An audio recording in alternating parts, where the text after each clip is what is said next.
So this is what the city's like. Huh.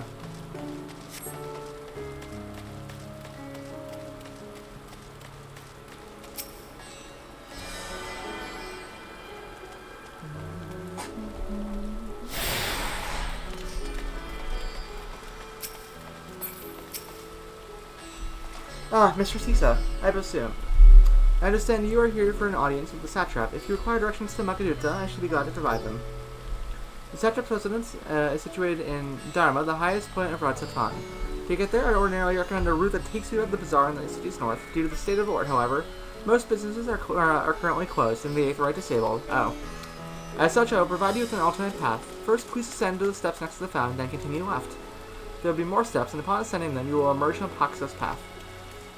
Proceed through the large door on the right, and you will arrive at Ruvada Fibers. Within, you will find another sentry who will give you further guidance. In other words, we head up. Sounds straightforward enough. Yeah. Of course, I'm 100% going to go follow the Aetherite real quick and see if I can at least attune to it.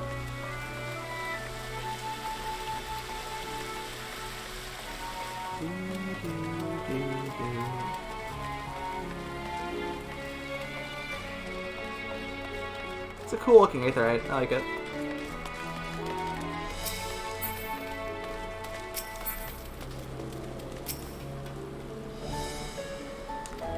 Rip. I can't even attune to it. That sucks. Alright. I'll run around once I have free reign in the city and, like, gain all the Aetherite stuff. But yeah, apparently this is the big raid city of this expansion, so a lot of people are going to be hanging out here during the end game.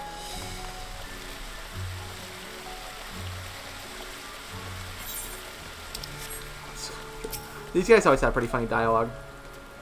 A wise one once said that she who does not pay heed to the skies from the most surely get wet. Sound advice if you ask me. Would you like to hear what the skies tell us on this fine day? Okay. Surprisingly less sassy than the usual, but alright.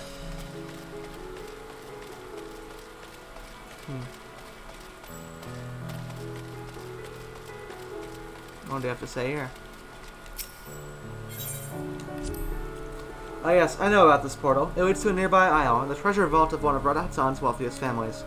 They took up the god of luck for their guardian, on account of which they occasionally open up a section of their vaults, for aspiring treasure hunters to try their own luck, or so they say. There are also coffers hidden across the land that act as portals. Find one, and you can access to the vault. Huh. Something to bear in mind in case you exhaust your funds while on the road. It is a troublesome experience, as I can personally attest. Hey.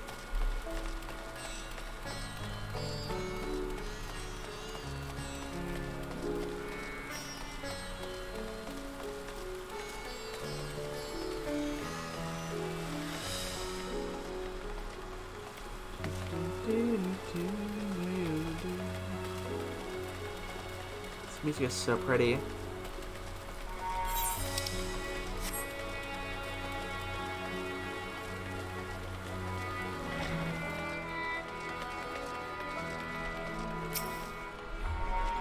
Heading to Magaduta, are you? In that case, please follow this hallway to my right and go through the door at the top of the stairs.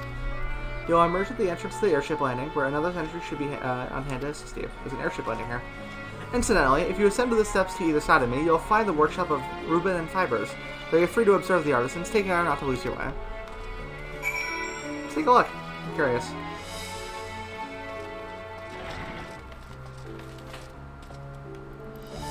Ah, there's a talking point. Ah, Savinarian weave. Hard to imagine more vibrant stuff. I dare say Amaric would be partial to the gold thread, and the blue, of course. He loves his blue. I've never put too much thought into what I wear. A spare set of clothes is usually all I carry, and if that isn't enough, I can always obtain something locally. Yeah. You never seem like somebody to really travel more than lightly. Well, you travel too much to carry more, if that makes sense. Anything in here?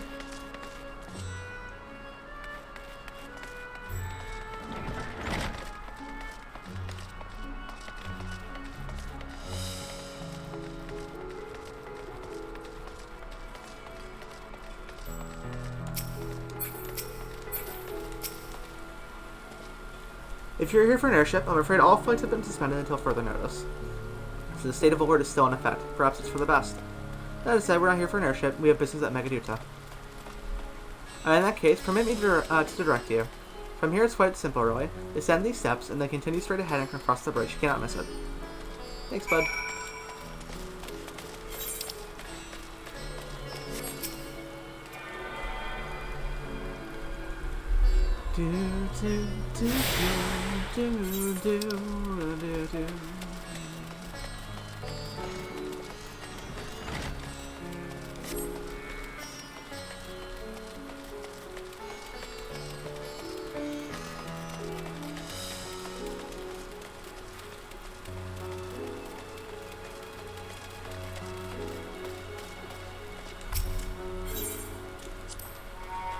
I remember passing by here with, Forshan. The situation being as it was, he regretted not being able to show us the sights. Life is yet to return to normal here, but when it does, you ought to pay another visit. The city is confusing, the food is quite good. I'm partial to Hamsa myself, the meat's surprisingly tender and flavorful. Squawk! Squawk! I think you upset this, Ian.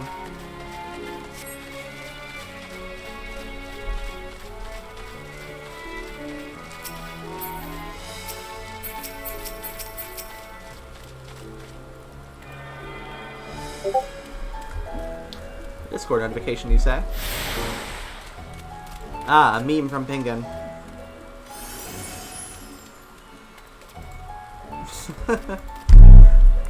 Seemed pretty good. That meme is available on my Discord server if you have any interest. You're on. In case any of you would like to join and are not a part of it already, there's a link.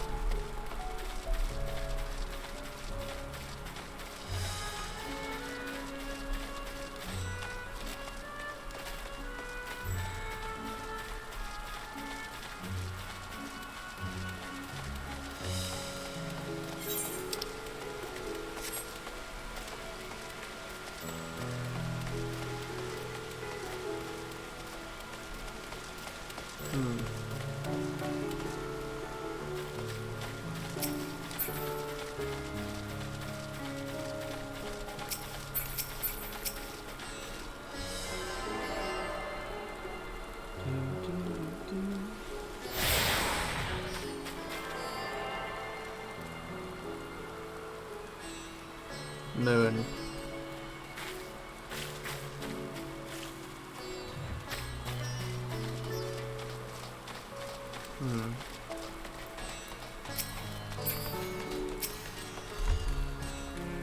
Greetings and welcome to Megaduta. May I inquire after your business? We are members of the Science of the Seventh Dawn. Come at the invitation of His Excellency. Ah, of course. We have been expecting you. I will show you into the audience chamber. If you would please follow me.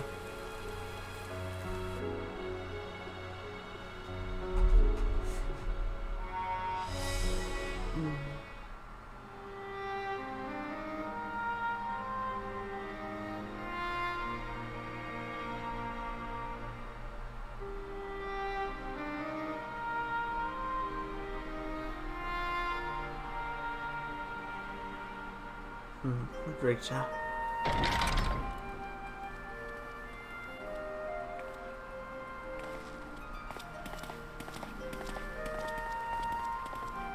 I hope you're feeling alright, Graha. Are we the last to arrive? I hope we've not kept you waiting. Not at all. Your comrade is feeling better, I trust. Much better, thank you. Harness remedies are certainly potent, in more ways than one. Uh-huh. Sure, buddy. One becomes accustomed to the taste, although I hope you never have cause to do so. Pray, take your ease. Oh, one seems like a bro. I'm a fan.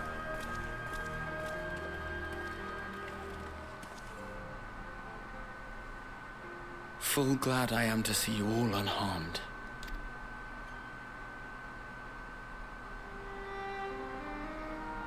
Valiant scions, for your heroism, you have my boundless gratitude. Yeah, no wrong, bro. You cast down that dire tower and set free its hapless captives. You cleanse their souls of its corrupting influence.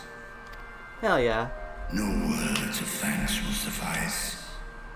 In place of platitudes, I offer a bounty of warding scales. Pray accept your due reward, along with the goodwill of Radzathan.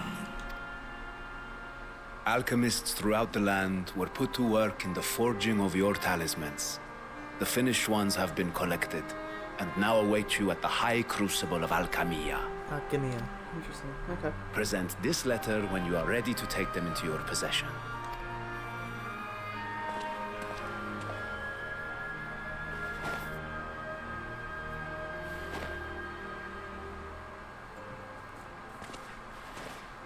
We are humbled by your generosity.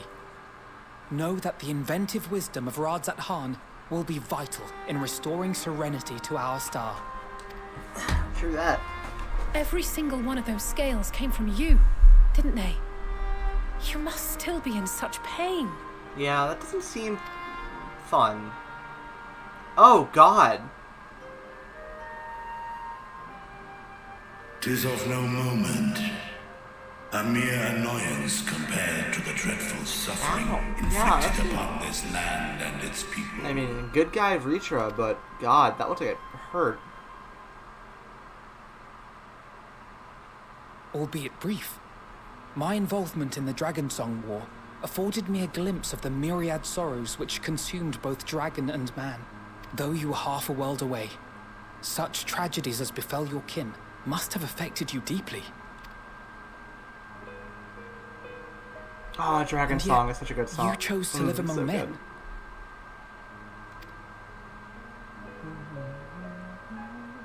Good. In the age when that conflict first bloomed, my choice had already been made. In some distant place, man slew dragon, and dragon slaughtered man. Yet no hate could I muster for those smiling faces which did look to me for guidance. Not even my brother's righteous rage could rally me to his cause. I huddled here, secret and still, hoping against hope that which I had built would remain untouched by the chaos and carnage.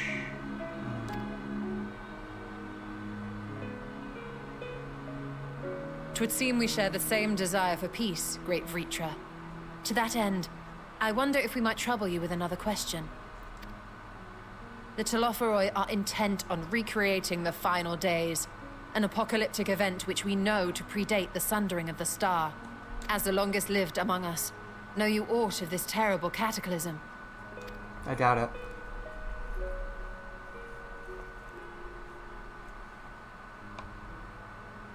Nay. When war and strife drove my sire from his home, he crossed the great expanse with only our unhatched eggs as company. He alighted upon a shattered source, its 13 reflections long since scattered beyond the rift. Of events preceding his arrival, he knoweth naught, save that which Hydralin hath deigned to disclose. I see. So again, 'tis the inscrutable Hydralin to whom we must look for answers. Yeah, I don't like it.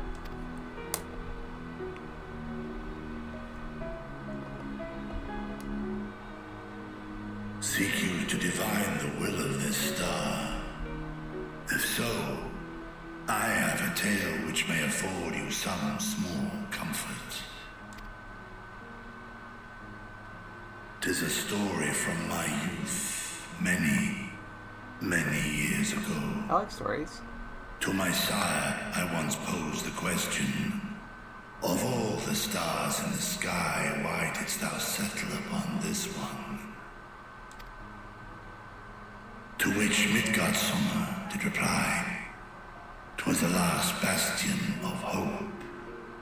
He believed so long as Hydralin endured, so too might dragonkind. Solemn and portentous were his words. What deeper meaning they held, I could not, dared not pursue. 'Tis a stone I've left unturned. Yeah, that's foreboding. Yet take you solace in the knowledge that whatsoever Hydralin does strive towards, 'tis an ideal which hath earned my sire's conviction.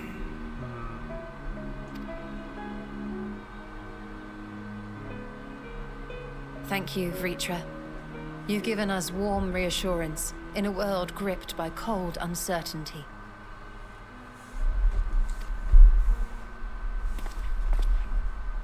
While I'm sure we all have a great many questions, I think it's time we collect the talismans and be on our way.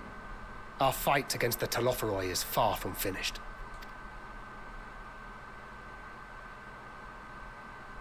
We must take our leave, but please do inform us if we can provide any further assistance. Cute.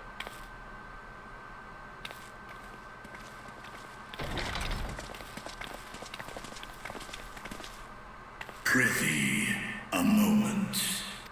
Sure. There is one whom my sire hath judged worthy of honor and respect. The one known to men as Eorzea's champion. This hero of renown and rumor. 'Tis thee.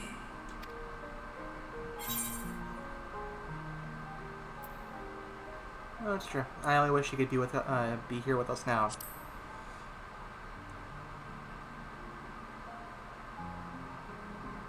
I know of his clash with Omega, and the long slumber which was his price.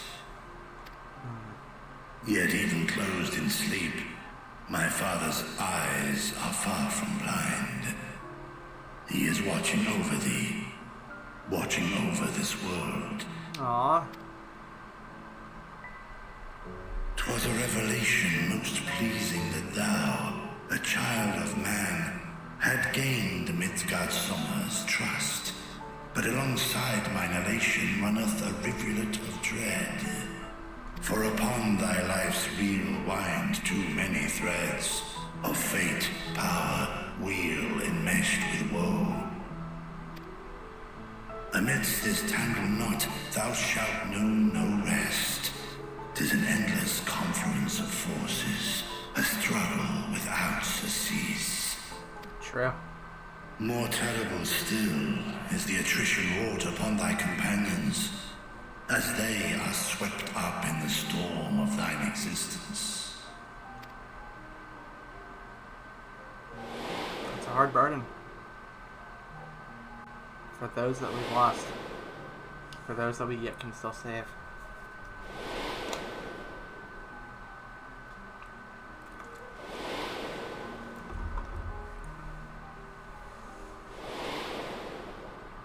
Fuck. God damn it, game. No! Don't make me think about that. Whoa. Protect them well. They will be your strength and your salvation. The hope thou wilt need come the end.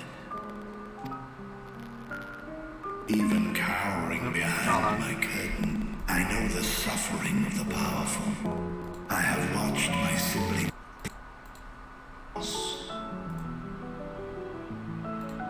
There we go.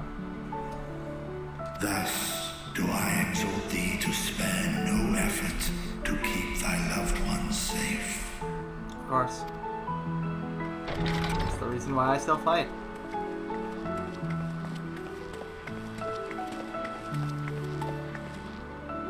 Apologies. We hadn't meant to interrupt. It's just that we do have a history of suddenly collapsing, and when you didn't follow us out... It's true. 'Tis I who must apologize. I have detained your champion overlong with idle chatter. Go. At war's end, I pray I welcome thee back into my hall, where together with thy joyful comrades, you may toast your triumph.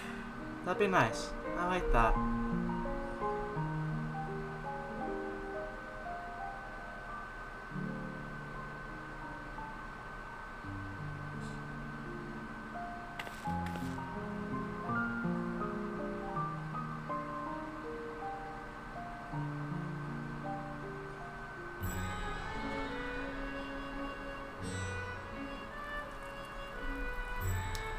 I don't know if Ray is still here, but I want to let you know with the flashback thing they did a second ago, they almost got a tear or two out of me. Because, oh god, you've seen a lot of pain in this game. Lost a lot of people. Especially one of them brings a lot of emotion. Our apologies again. I hope we didn't force you to conclude your conversation prematurely. So what were you and Future talking about? Nothing? Very well, if you say so. The others have gone ahead to the High Crucible. Let's catch up to them.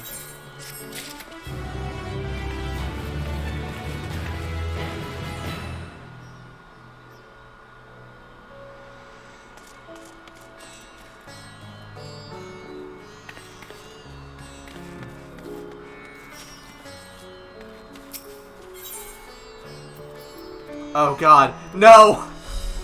No! This is a very hard to explain in-joke, and I can't believe the fact they're actually doing this. How dare they?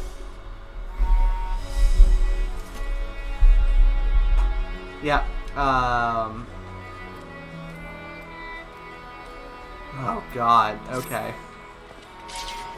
The attendant was kind enough to give me direction to the High Crucible. First, let us return to the mulberry orchard. Sure.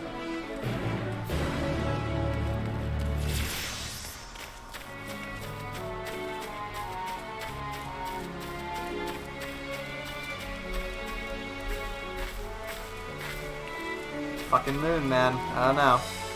I'm not sure what's gonna be up there or why, but... I mean, Reacher brings up a good point, you know?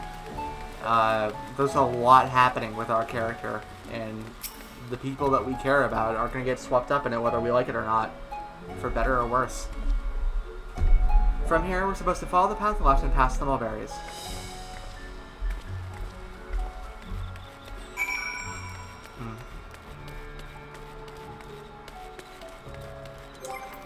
I forget, do I have that? One moment, please.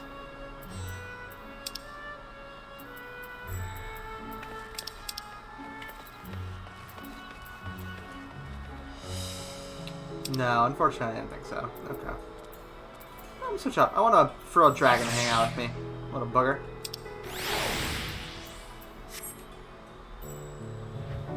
Hi, buddy.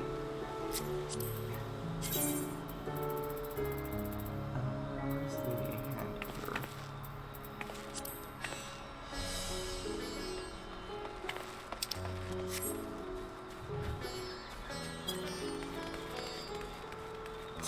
It runs real funny.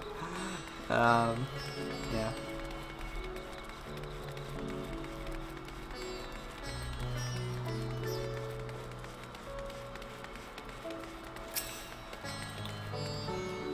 Where the streets turns, enter the door straight ahead, then descend the steps. I thought the Crystarian was confusing, but it doesn't compare to Rutsat Han. The architecture and decorations made it even harder to get your bearings. Anyway, let's see where this door takes us.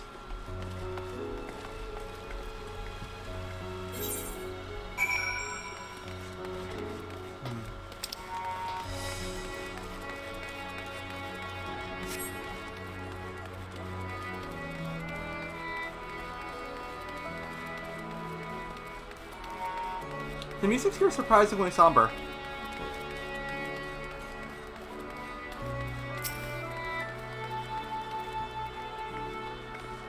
Seems we're on the right track. And here's the Aetherite Plaza. So far so good. There isn't much further to go. From here we just need to cross the other side of the hall, then pass through the larger of the two doorways. The High Crucible lies beyond. I suspect the others have already collected the warding scales. Come, let's join them.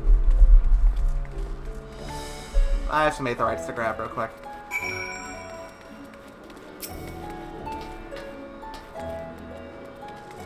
Oh, it's still disabled. Alright. I might as well mend it, my stuff real quick. Whoa, this place is crazy. Oh wait, there's another one. Hold on.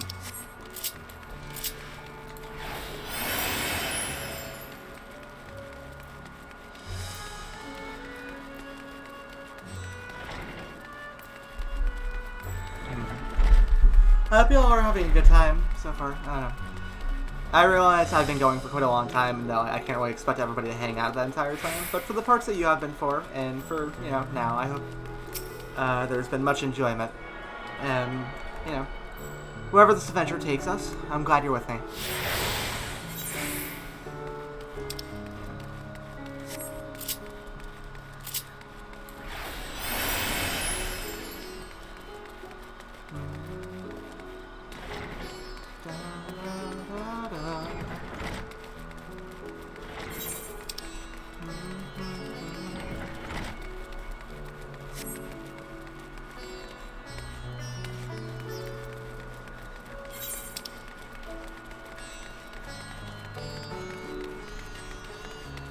I missed that one there. Alright. I'll have to go back around and find it eventually.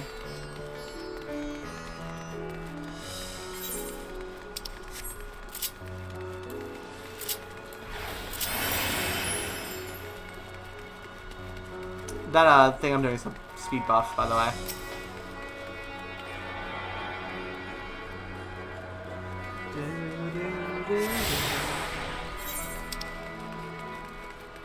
Do I want to go up and grab that real quick? I mean, it's pretty out of the way. Yeah, I might as well.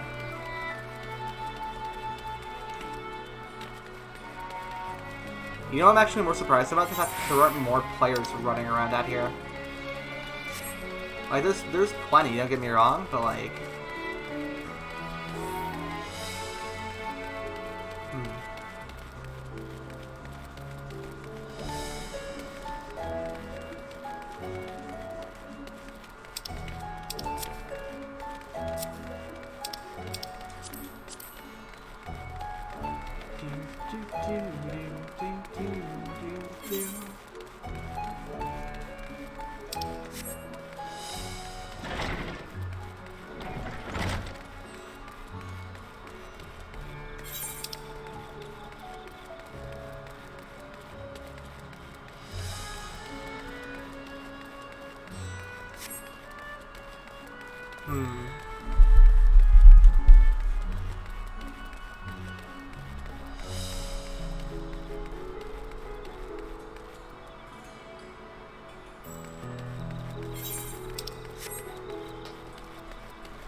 There we go.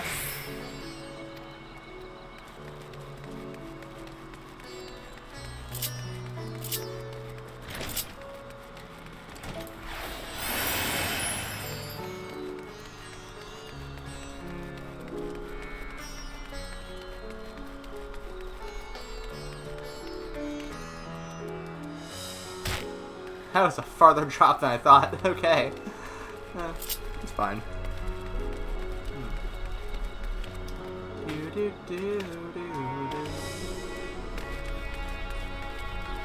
Also, I want to mention earlier, I know I said this is more like South American architecture, but it's absolutely more Indian inspired, obviously. At least I think. I'm not super familiar with the country of origin from this, so I'm pretty sure it's more Indian. Though this land hath been afforded a respite in turmoil, do many others languish still. Our work is far from finished. You took your time, got turned around to take it? Something like that. That's cool looking.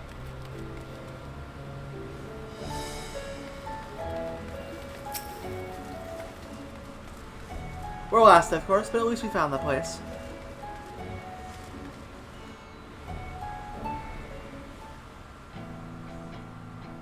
Ah, yes. These are the talismans we were promised. Yes, and I made a quick count. There are far more than we could have hoped for.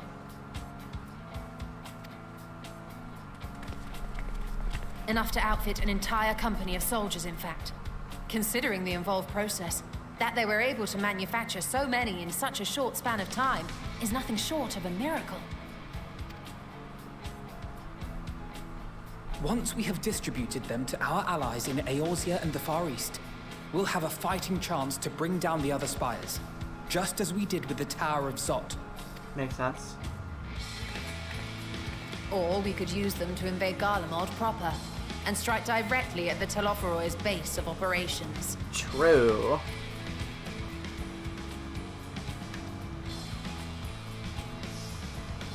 Of course, we would need to consult with various Alliance leaders before such a drastic measure could even be contemplated. To which end, I could set out forthwith and present the idea to each of our allies in person. Pray allow me to undertake some few of those journeys. I find myself restless and in need of purposeful duties. I can head eastward. Bosnia and Dalmasca are just a short hop from here. And Doma's shinobi network should come in handy for passing on the word. We shall share the burden then. Meanwhile, I think it best that you and the others take the talismans back to the Baldessian Annex. We must keep them safe and secure until we've decided upon a course of action. If you say so. Please, I must speak with you. Ah, you're back. Hey, you're okay. It's good to see you're not tempered. I think. Nidana, you're awake. Yes. When I spoke with the carer at my bedside, she told me that one of the scions, a young woman... It seems I've been asleep ever since the treatment. But when I awoke and learned you were all still here, I knew I had to come. Okay. As you said, Nidana was captured only recently. Such a brief exposure is swiftly cured, so I tended to her before we gathered at Megaduta. Gotcha. And I am truly grateful that you did. I cannot thank you enough. All of you, for everything you've done. Destroying the tower, rescuing our people. You've saved Thavnair from an awful fate. You know, it's all a day's work.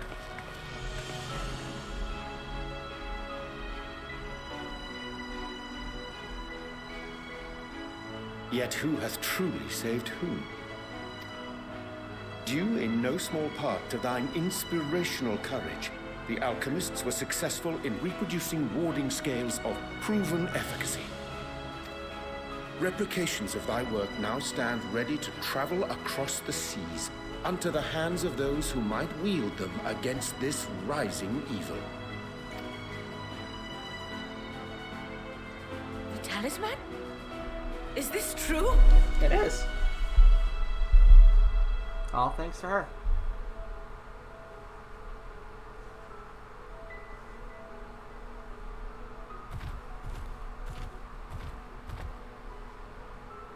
Oh, I was so groggy from sleep. I didn't even think to ask. Oh, our great work sent across the seas. That's right. It was worth it. Oh, it was all worth it. It was. The flower.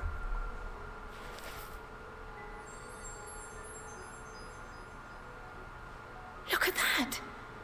Its color is completely changed. Wow, pretty.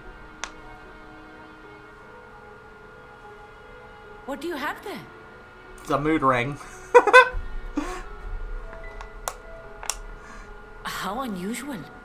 I wonder if the effect is a reaction to Akasha. To what? I'm afraid I'm not familiar with that term. Akasha? It is one of the unseen energies defined by Harnish alchemical theory. Though a gross oversimplification, some describe it as an essence influenced by feelings. Sounds about right to the flower, I mean. You imply that it is distinct from ether? Us foreign scholars often conflate the two, but we see them as separate concepts. Ether is an energy which permeates the land. It exists within animals, objects, even the air we breathe. affecting all through which it flows. Akasha, on the other hand, exists in a domain beyond our reach. A gift bestowed from on high, or torn from the heavens in some traditions. Akasha can neither be created nor destroyed. It is beyond our power to purposefully alter or manipulate. Interesting. The only thing observed to influence it is an abundance of, I want to say, spiritual emotion. As a veteran of the battlefield, surely you've experienced moments of desperation or exaltation when you've transcended the usual limits of your capabilities. Well, like limit breaks? That is a manifestation of Akasha, the invisible essence harnessed by heart, mind, and unyielding spirit. Huh. I really must hear more about this theory. Our disciplines are based entirely upon the idea that ether is the fundamental form of all energy. That's really interesting, actually. I'm glad my haphazard explanation has piqued your interest.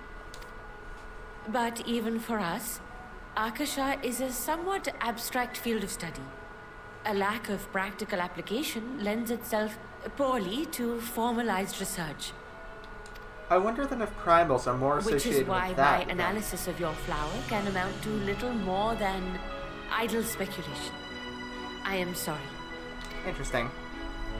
Very. Nonsense. You have nothing to be sorry for. Your insight is much appreciated.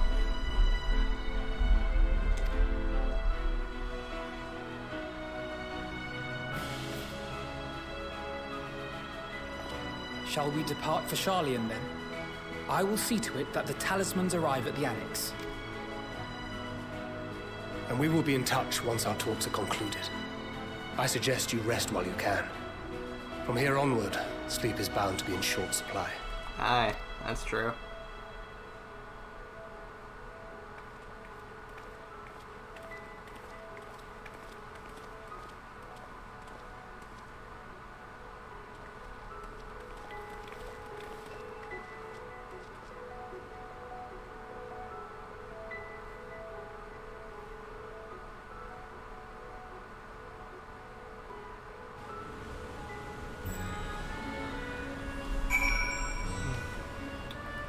Alright. To avoid teleportation fees, I'm going to go back to the port city in Navanir and use the thingamajig to get across, if I can. Big ol' stretch. Been going for about 8.5 hours now. It's pretty cool. We are at a wonderful 6 subs. And I love and appreciate you all. Each and every one of you. Alright. How do I get back? Can I get back from here? That's a great question. I don't know if I can.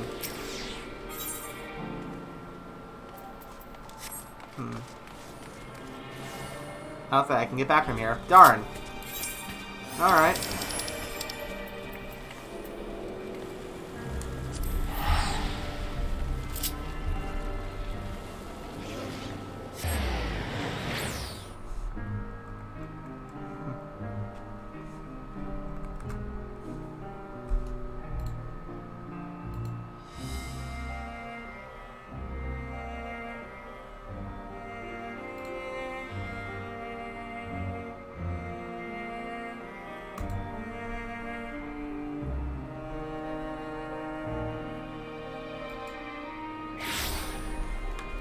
Alright, kids. Oh, it's snowing. Oh, that's pretty. God, this game never ceases to amaze.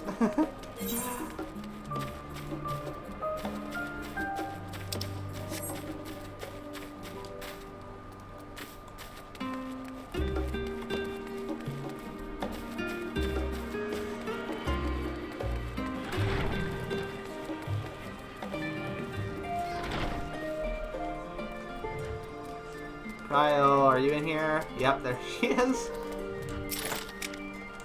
Why are you so short? It's good to be back, and with the fruits of our labor safely in storage. For now, we have but to wait for the others to return from their respective meeting with the Alliance leaders. As Tinker suggests, you should get some rest in the meantime. Alright. Welcome back, Issa. Crow has appraised me of your recent accomplishments. What an amazing feat to eliminate a tower, and paved the way to deal with the rest. Well, it isn't much. I've changed your sheets and pumped your pillow. After all, there's nothing like collapsing on a nice clean bed after completing a major milestone. Be it penning a thesis or defeating deformed entities. So would you like to take a look at your new and improved lodgings now? Yeah. Let's take a rest. Yeah, thanks for the arching thread. Ugh.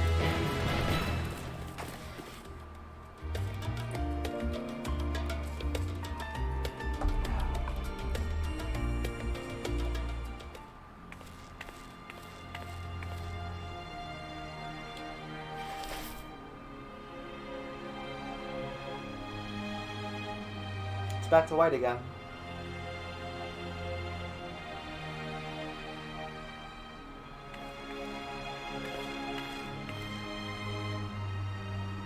Take heart and protect them well. Who the fuck?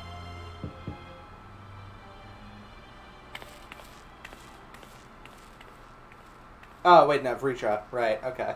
It took me a second. I was like, wait, whose voice is that? Hi, guys. Good, you're here. You haven't eaten yet. You get have takeout? Oh, hell yeah. What is it, like We've Chinese? bought quite a spread if you're interested.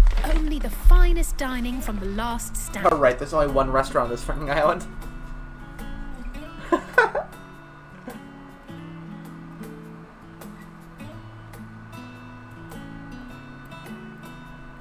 Burger!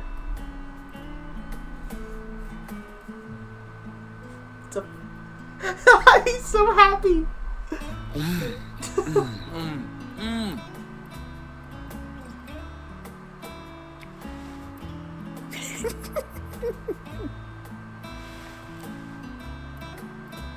She doesn't like pickles. Oh, this is so cute. I love it. Lest you wonder, we invited Estinian as well. But he refused with a rather grim-faced, "No, thank you." I suspect No, thank Charlian you. cuisine is not to his liking. Yeah, let's see him not. Oh, I don't know about that. Perhaps our lone wolf just needed some time apart. He's an introvert. I get it. What?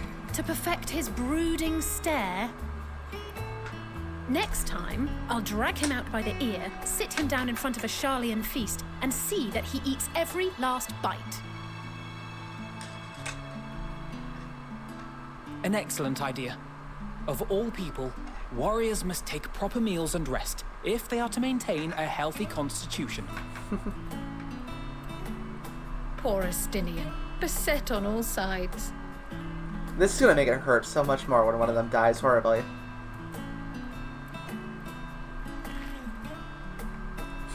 Cry eating a burger is Speaking just of the one's best physical thing. condition, Mistress Quile, I hear you recently played literal host to Heidelin herself. Yeah. And what an experience that was. Tiring, yes, but no lasting harm done. If anything, I should have liked to speak with her longer.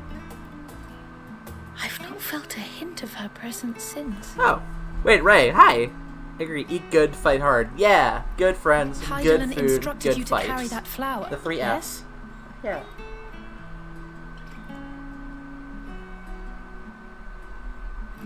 "'Twill be your guide, test and proof of your conviction." And then something about seeking joy in darkness, was it? Yeah, that's about right. Come to think of it, isn't that what happened with Nidana back in Radzat-Han?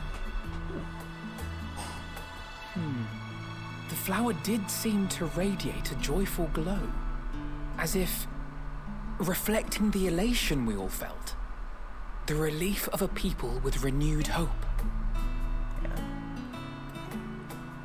Indeed, and in turn, I felt buoyed by that radiance. 'Twas akin to spotting a beacon and knowing we were on the right path. I know we've not yet triumphed over the Telophoroi, or learned the full breadth of the Forum's plans. But even within the midst of our struggles, we find small moments of joy to sustain us. Rare and hard-won, perhaps, but it is this pursuit of happiness that gives us the strength to carry on day after day. Yeah, that's about right.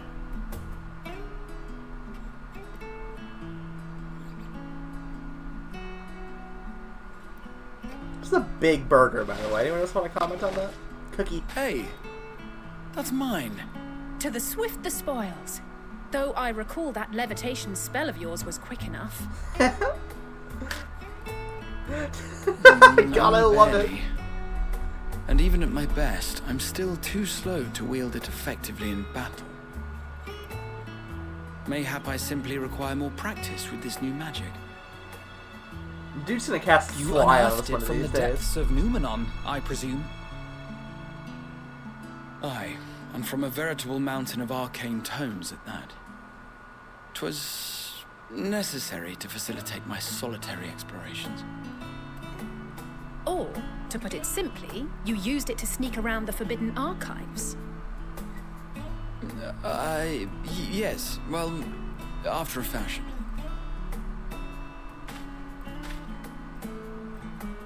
This is making me hungry. I should order dinner or something.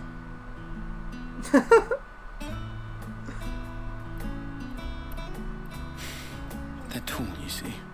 The shelves, they're too tall for me.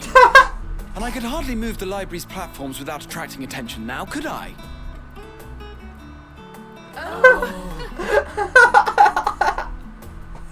Oh, that's so cute. God.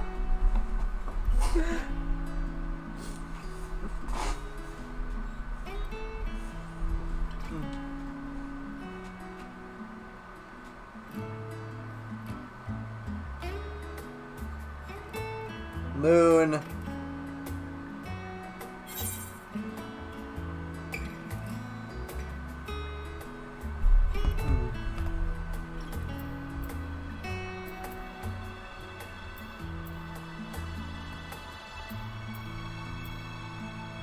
I'm not sure. Okay, you do know these are my quarters is pretty funny. You do know these are my quarters, right?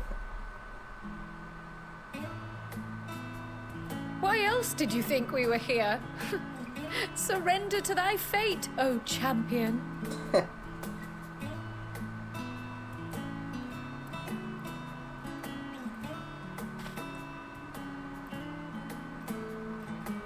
God, I love this group. Green! What does green mean? Fucking mood ring!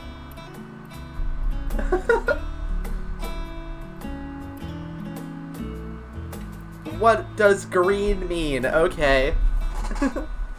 Is it just happiness? I don't know. Friendship? Ah, shit. Hello. It's the edgy boy himself.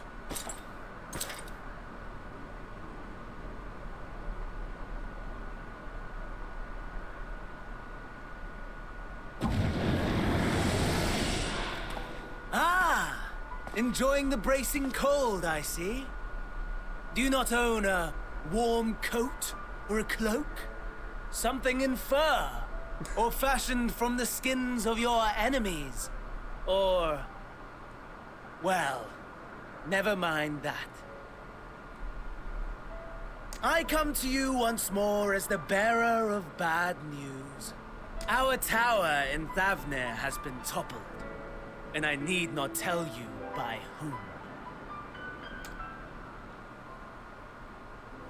Given how many we have at our disposal, the loss of a single spire is hardly fatal to our plans. It does, however, slow the rate at which we siphon the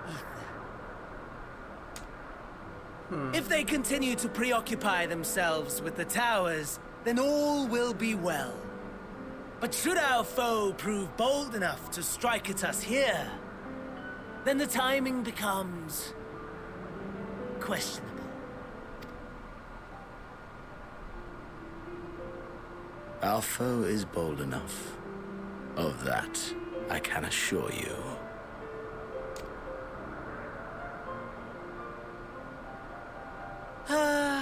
Yes, very well then. I suppose I must prepare a proper welcome. Honestly, talk of your nemesis is the only thing you seem to enjoy. Does nothing else spark your interest?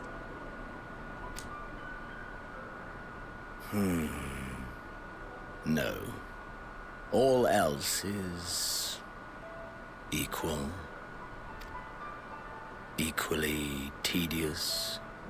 Equally disappointing. The world is a tepid bog into which we sink, too weak to thrash as the mud clings to our eyes and fills our throats till we blissfully choke.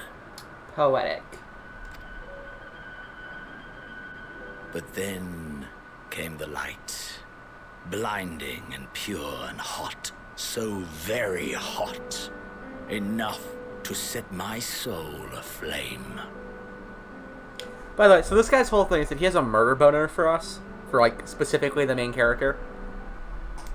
I basked in the afterglow until the void yawned once more, and then I knew the muck would never claim me again.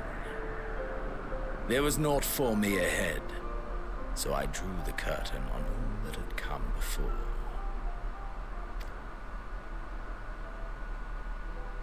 Burn, burn, let the whole star burn. I will have my contest. I will reclaim my moment.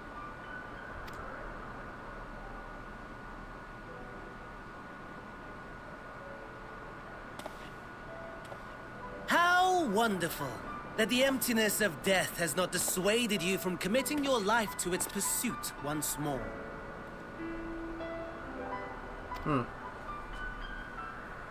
I don't know whether to envy you or pity you. You question my disinterest, but what of yours? Despite your noisome antics, I sense you take little pleasure in this endeavor. Mercy, my lord.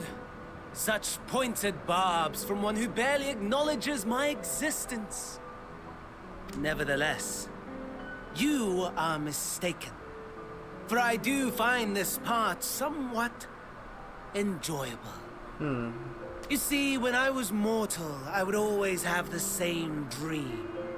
It was a fragmented thing, disjointed, all the faces incomplete. The setting, too, was unknown to me. So I thought it simply a fantasy of my sleeping mind. Until one day, I realized it was showing me the truth. Much as your dream of the final days enlightened you.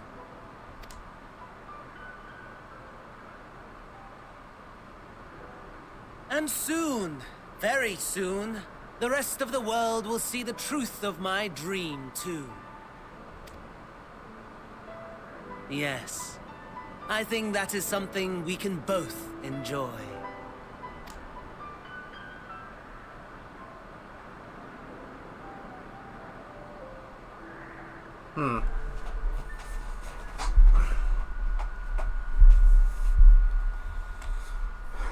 Interesting.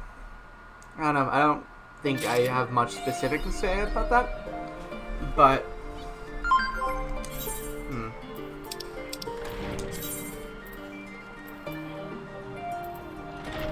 Magus register. Interesting.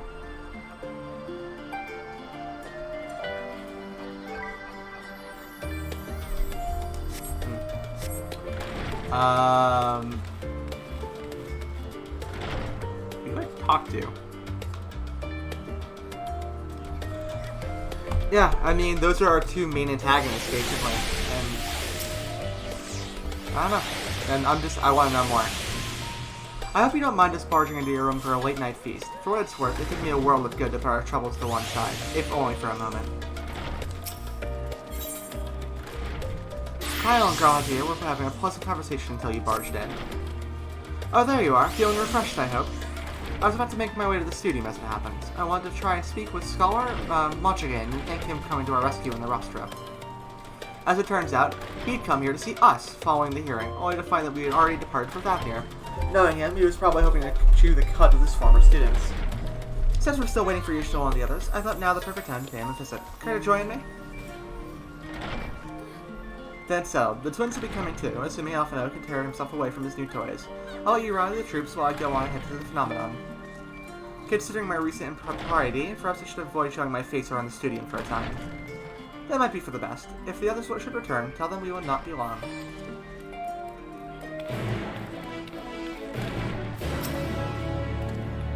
Unlike some of the Scions, I am not an alumni of the studium. As such, I have no acquaintances there I'm obliged to visit. And while I would love to nothing more than to pore over the many great tomes of Phenomenon, I fear my presence... sorry. I fear my presence there would stir up more unwanted trouble. So, for now, I'll be patient, for it pains me to do so. That must be the casting top from there. That's pretty cool looking. Ley lines. Ah! If Father can master these fiendish contraptions, then so can I. Seem to be doing fine. Heading out for a stroll. Going to the studium, actually. This, the Scholar himself was here. In that case, what are we waiting for? I too am eager to see him, though I somewhat dread the thought of visiting the studium. I dare say our notoriety precedes us. Alphino, of all the people worrying over his reputation, and yet our alma mater no less, little wonders never cease. You'll understand soon enough. Off we go.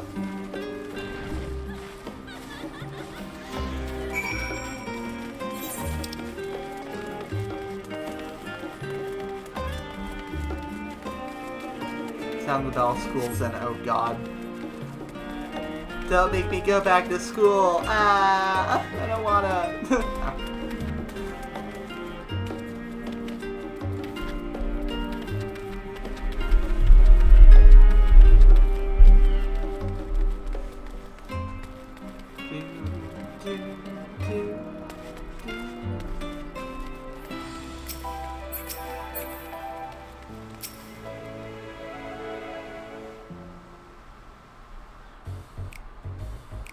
Oh boy. Here it is, Phenomenon. Well, I expect you made note of it before. One can hardly miss it. This is the first time you've been here on official business, correct? While most of the space is taken up by the expansive auditoriums, it also houses numerous laboratories, testing grounds from experimental magics, and a host of administrative offices and so forth. As the center for what would later become the studium, it was established to promote the study of aetherological phenomena, hence the name. With aether being a fundamental aspect of nature, its scope expanded to include every conceivable facet of life and even the universe itself. And then, in the 432nd year of the 6th Astral Era, Phenomenon was decreed complete and the studium officially opened as a place of learning. With a long and storied history, it is without question the world's leading authority on aetherology, the arcane, the occult, astromancy, and the countless other fields, standing proud as Charlotte's foremost educational institute. Thank you for reading the brochure. You always did enjoy giving the grand tour to new students.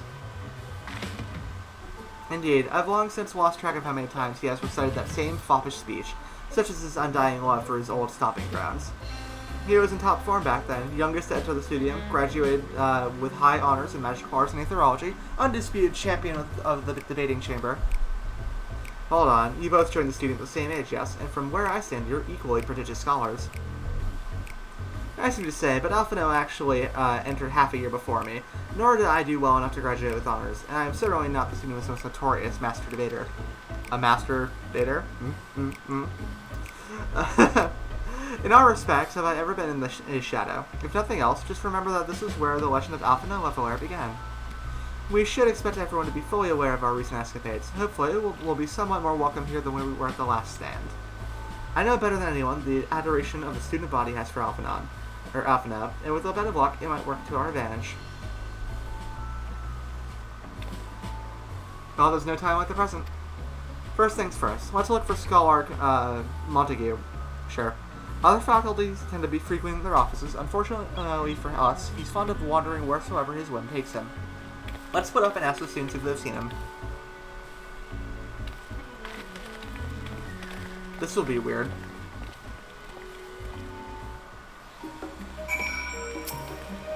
Let's take a look in a book. Going back to school. I assume I'm waiting for something to load in here.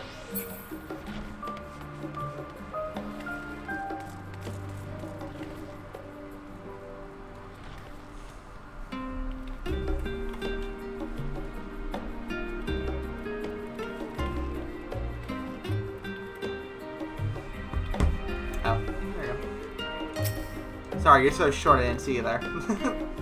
That was Alphina Levelier, wasn't it? The Alphina Levelier. And he's with his sister and Master Obedient's granddaughter. This can only mean one thing. An event of epoch-shattering proportions is fast approaching. Spread the word! No, we're just here to have a chat. Oh, sorry. You said you're looking for the Skull Arc, yes? Knowing him, he could be anywhere, but Miss Alioth should have a better idea.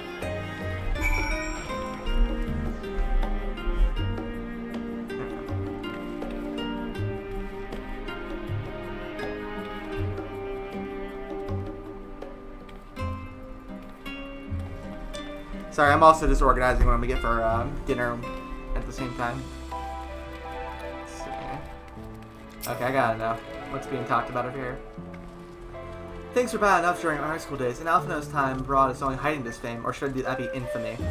He had his rivals and detractors, of course, though most of them gave that up after his adoring fans set upon them like ravenous dogs. Oh god, he was that kid. Alphina, on the other hand, never paid them much notice. They were simply beneath him. Ew.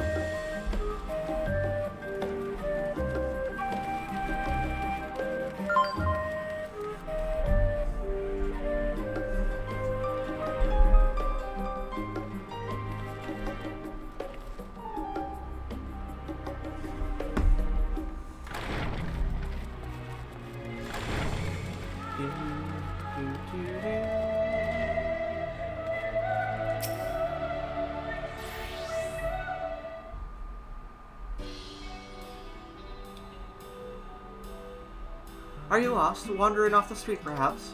Wait, don't tell me. You're a trainee gleaner fresh off the guild ship. I'm right, aren't I? Oh, how silly of me. An orientation is in order. Allow me to bid you a warm welcome to Searcher's Meet. Let me start with a question. What is the most important thing you'll find in the studium? That's right, books. And what's the second most important? Why, that's simple. Everything else.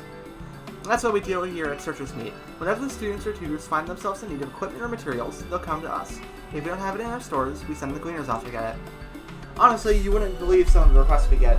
Eye of Paisa this, tongue of Gigantode that. It's enough to make your hair stand on end, which is possibly what some of our students are trying to accomplish, this being a school of magic and all.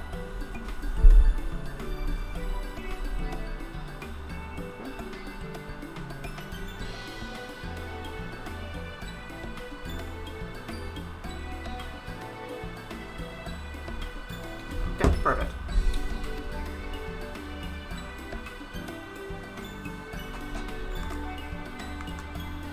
As your newest gleaner, you'll have to your work cut out for you, but I think you'll find it quite rewarding. I'm not a gleaner.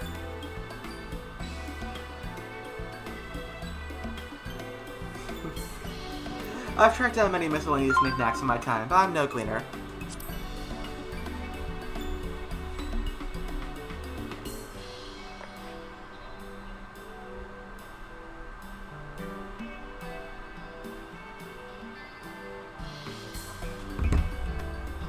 So what you're telling me is you're not a gleaner. Yes, that's exactly what you said, isn't it? And you're looking for a Skull Arc. I'm afraid we don't have any of those in stock, but I can... Oh, you mean him. He was here, but now he's not. I had to speak with him shortly before you arrived, though. He said he was on his way to Maker's Meet.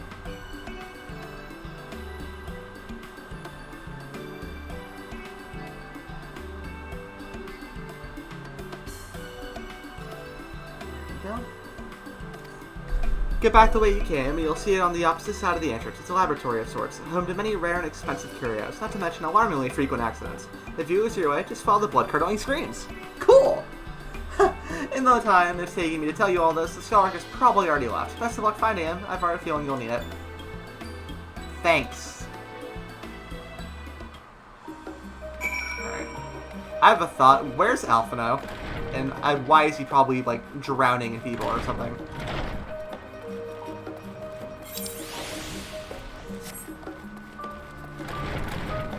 Yep. There he is.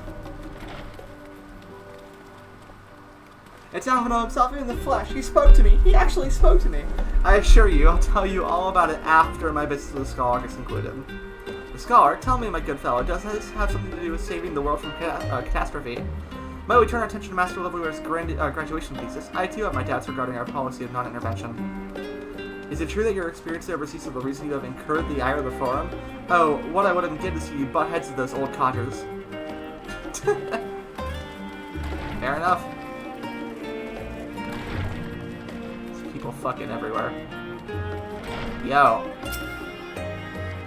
Yes, the Scholar was here a short while ago. He offered me advice on my current research program. Though he spoke at length, I don't recall him mentioning where he was planning to go next. When we parted ways, he went down the corridor, perhaps to one of the auditoriums. One of these days he'll be around here. Hey, Garland. Unsurprisingly, the Scholar is not in his office. I did, however, speak with the one student who saw him not too long ago, so he can't have gone far. Just, you know, other side of the building.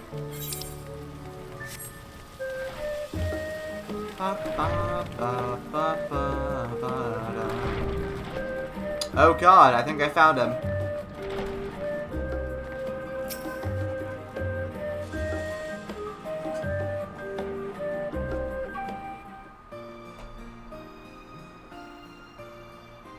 Ah, I remember you. Ah.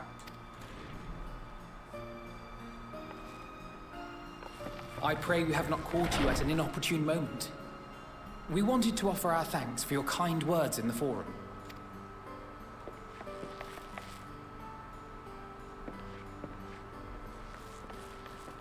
It's nice to know you can always hardly let that Inquisition go unchallenged. It's nice to know you can always trust a cloud of players to be hovering around any important quest objective. You always know where to go. I've always believed that curiosity should be nurtured, not stifled. Thankfully, a majority of my colleagues agreed. A slender majority, aye, but a majority nonetheless. Had the vote not gone our way, we would be having a very different conversation, if any at all. Though I'd like to think you would have not given up on our cause. I'm told you paid a visit to the Annex afterwards. Yes, that's right. I was hoping to speak with the grandchildren of my dearly departed friends Galuf and Louisois in a less dour setting. But it seems I just missed you.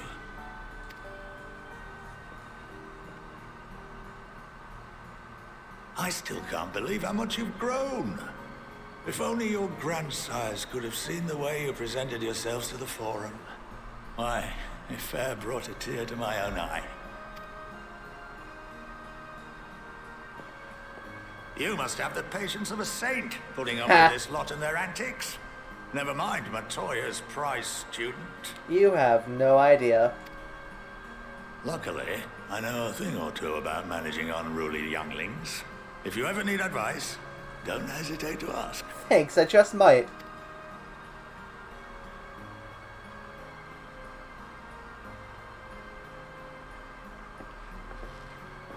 If I may, there is a rather more pressing matter we wish to discuss. What can you tell us of this duty that the Forum must fulfill? Nothing, I'm afraid. Like all humble servants of the Forum, I am sworn to secrecy. Or rather, I couldn't tell you if I tried. Our duty is of the gravest importance. Furthermore, if the particulars were made public, it would incite widespread panic. Yikes. As such, those entrusted with this duty have been bound by an enchantment, which prevents us from speaking of such matters without the express permission of the Forum. How is that even possible? It's been some time since I last gave a lecture. Please, take a seat. Sure. Why not?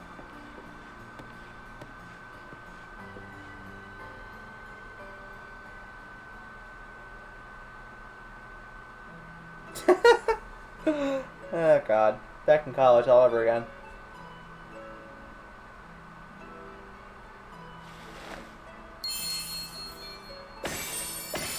Bippity boppity boo. Alright, Yen Sid.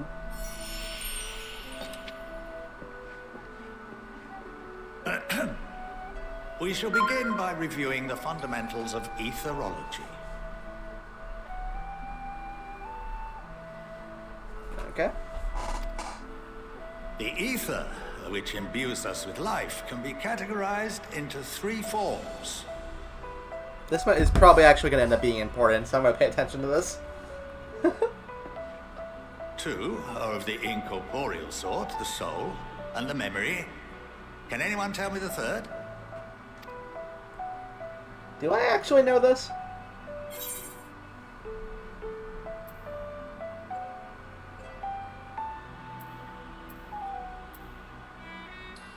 I mean, I think it just straight up is corporeal ether. Yes, very good. This is the form with which the layman is most familiar. Consumed by even the simplest of daily activities, and replenished by the food and drink that sustain us, this form of ether is in constant flux.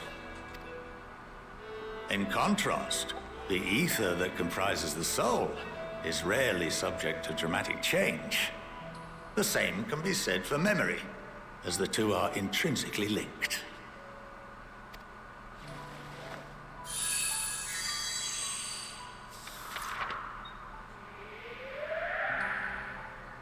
Picture the soul as paper, and memories as words written upon it. Sure. Now, what would happen if that paper was doused with ink? The same type of ether as comprises the memories.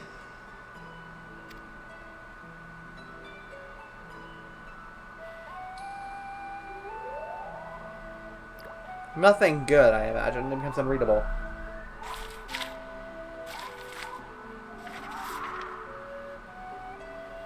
It would blot out everything that was written. Precisely. We would be unable to recall the memories, and any activities that depend upon them would be hindered as well. In fact, this exact phenomenon was observed on a vast scale not so long ago. And what might that have been?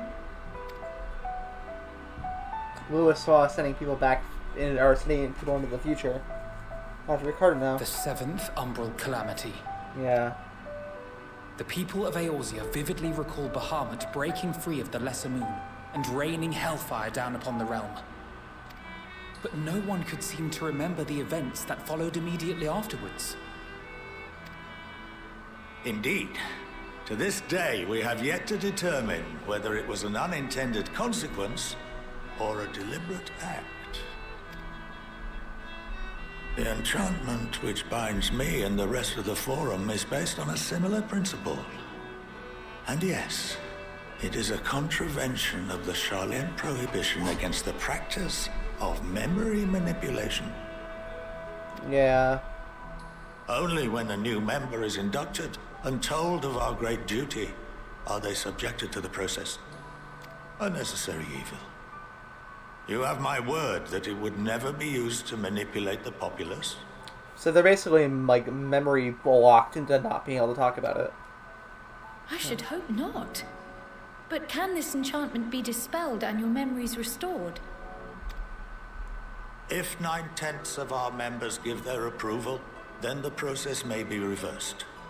Then, and only then, would we be able to speak freely to others of our sacred duty. Barring that, we must wait until we return to the ethereal sea.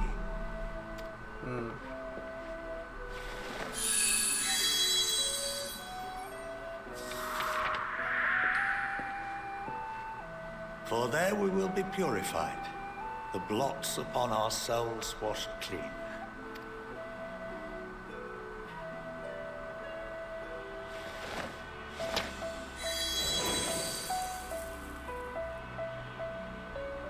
And our memories drift apart and dissolve. Rather defeating the purpose, I suppose. Yeah.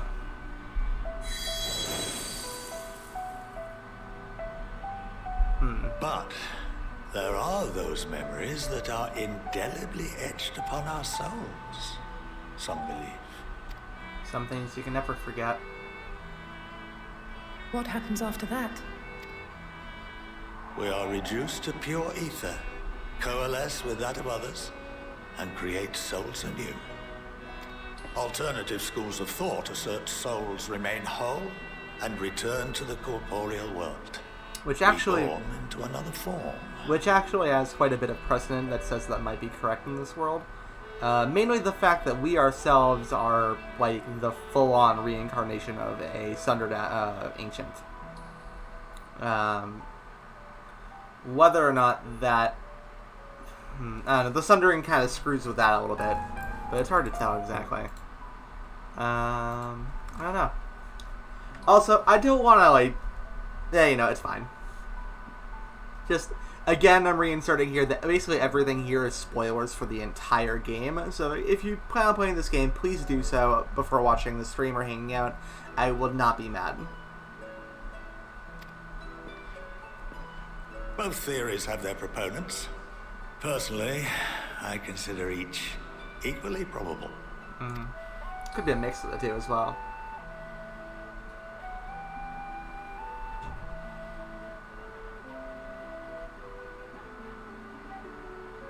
Well, I think that's enough education for today. Now that I've given you some food for thought. Or rather, an entire banquet.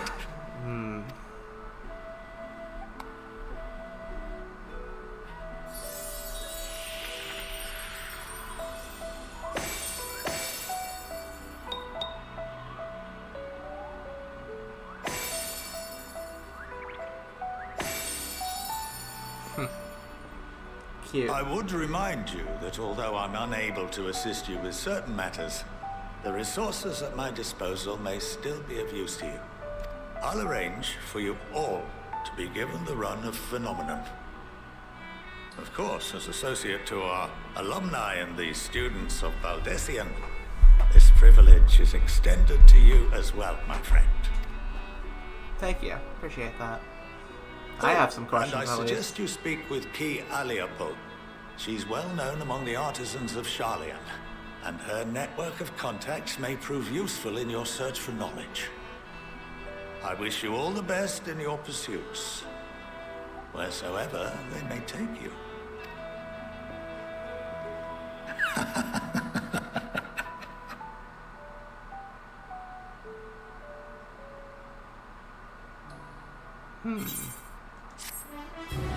I don't know, man. There's something a little suspicious about all this.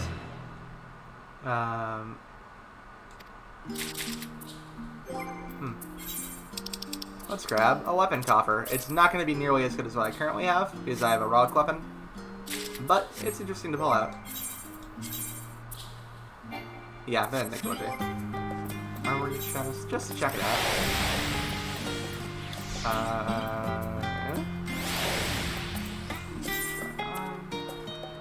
It's pretty cool looking. I don't know. It's a flintlock almost.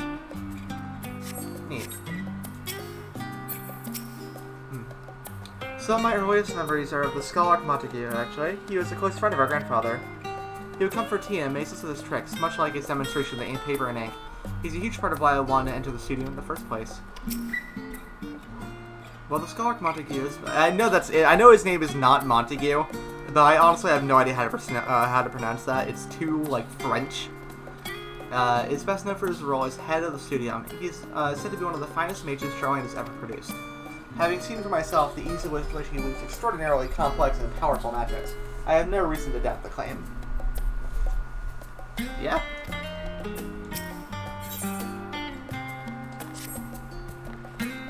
While that's given me much to mull over, I feel as though we're one step closer to understanding the farm's true motives, and the mysteries of life is solved for good measure. It's funny, I came here for the time of expressing my gratitude, only to leave more indebted than before. I have a feeling his friendship and support will be a great boon to us in days to come. And on that note, let's head back to the annex. Perhaps on the way, you can better acquaint yourself with the Qui Aliop, as the scholar suggested, while I share our findings with Raha. Sure.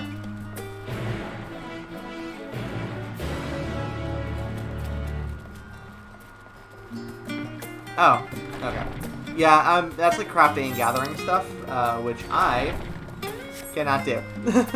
Well, I can, but not for quite a while.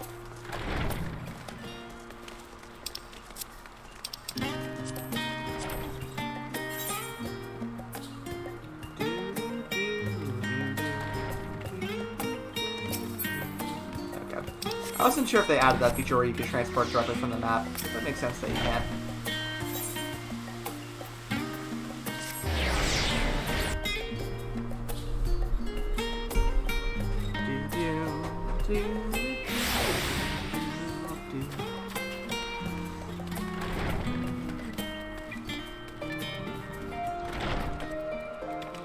Time to wait for the door to spawn.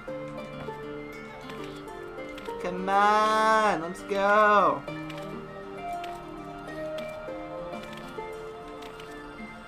I have stuff to do.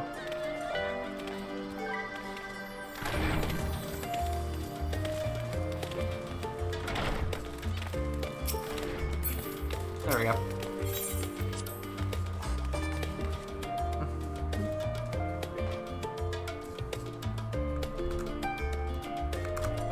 We've reached the 9-hour mark. That's pretty neat. Let's see. Just checking out a couple things real quick. Make sure everything's looking good. Alright, let's proceed. Oh, hey, Stenian's back. Where the fuck have you been, buddy? Having spent more time in Thavnir, I've yet to fully grasp the lie of the land here in Shalay. Even finding my way to the Annex proved a challenge. Hello, Raha.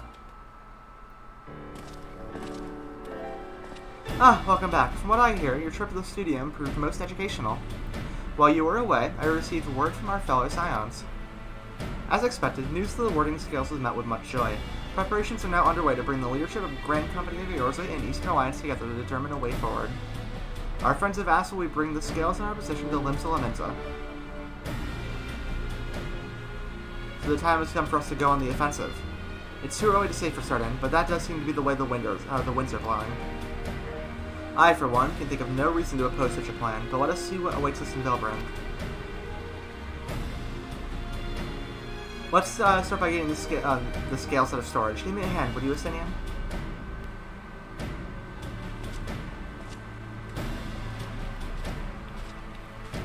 Magic dragon scales, wow!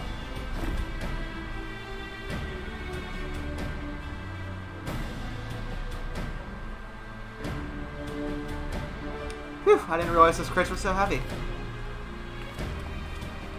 I shouldn't complain, though. Vritra and the alchemists of the Great Work put their heart and soul into each and every one of these scales, so you must treat them with the utmost care. Are you not coming with us? As much as I like to escape the Forum's watchful gaze, I have little choice but to stay behind. We're already on thin ice, and if I, in my capacity as our official representative, were found to be consorting with foreign powers, well, you can imagine how that would go. I shall remain here and do my utmost to avoid ruffling any more feathers as I await word from Master Matoya and our other allies. With luck, we'll soon have good news of our own to share. The tide's about to turn, I can feel it. To Limsa Lamenta!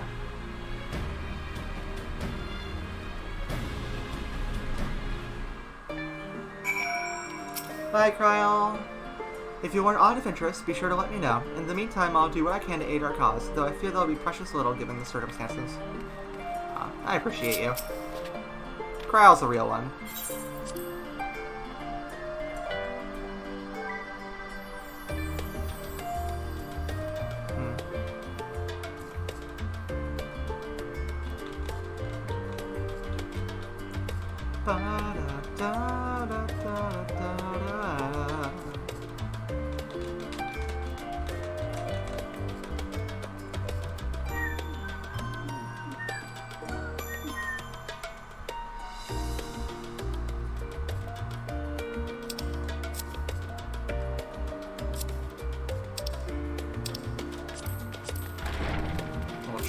Alright, time to take the boat back to Limsa.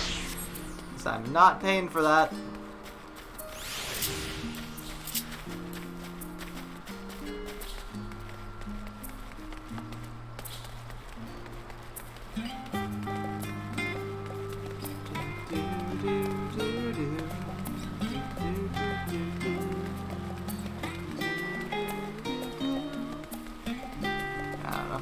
I do that a lot when I'm just like running games, just kind of like make dumb noises along to the music and or hum. So I hope it doesn't get too annoying.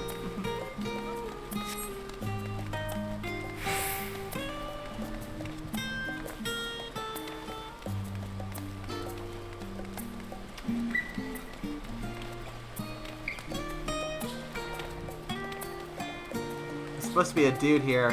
Hello? There we are. You should be seen before you will settle Limsa Lamenta, if you're so inclined, that is. Think of hopping aboard? It's cheaper than teleporting, I think.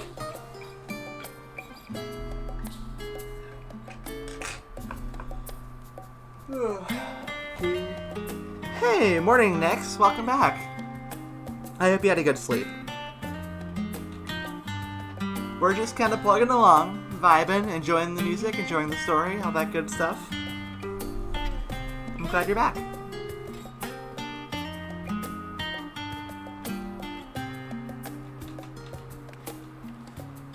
And welcome back to Limsa.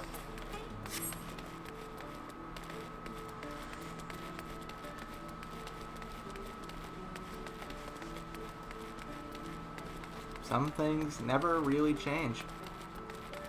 Aside from the fact this place is way less overcrowded compared to usual. It's a weird feeling. Normally this area is super overcrowded.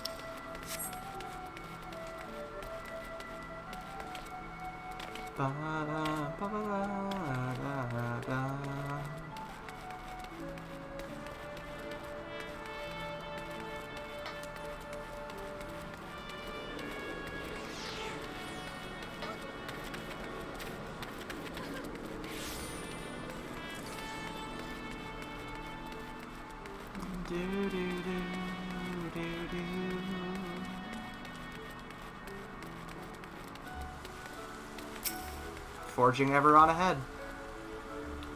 I was still to expect you. As you may or may not be aware, the Admiral is at present entertaining the upper seats here in the Sultana. They're the most powerful women in the world in one room. Do you need a moment to prepare, or shall I show you to them? I'm good. My people.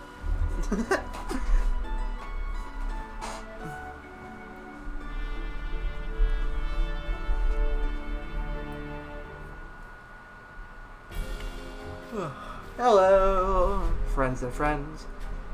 My apologies for calling you away from shawing at such short notice.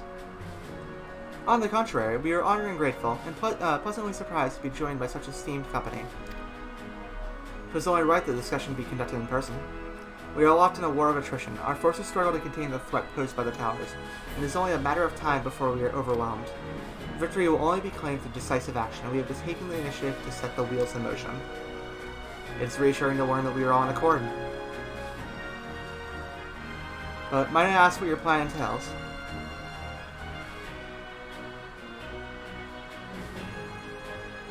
It hinges entirely on the warding scales and our ability to utilize their potential to the fullest. During your time at Shoyan, the Allied nations have been engaged on separate fronts with no end in sight. To make matters worse, a surge in abduction of kobolds, Sahagin, Ixil, and Inata have given rise to an increasing number of primals as well. But your triumph at Radha-Han has given us cause to hope once more. The time has come to free ourselves of this menace, and it is you, the Scions of the Seventh Dawn, who have shown us the way. While the bulk of our forces will continue on to the Torafraya Bay, we will dispatch our finest to strike at the enemy's heart, Garland. Those brave few will be the Isilbard contingent. To think such progress has been made in such a short span. Its objectives are twofold. The first is to provide aid to the people of Garland. As previously reported, countless Imperial soldiers and civilians have been tempered. Robbed of their free will, they serve the Telophoroi's every whim without question. They too are victims. It is our duty to deliver them from their suffering, not for strategic or political gain, but because it is the right thing to do. Agreed. I do not ask that we set aside the decades of conflict and conquest, that we simply choose to forgive and forget. I ask only that in choosing to remember that we do not also forsake our compassion and morality, for without that there can be no reconciliation, only death without end.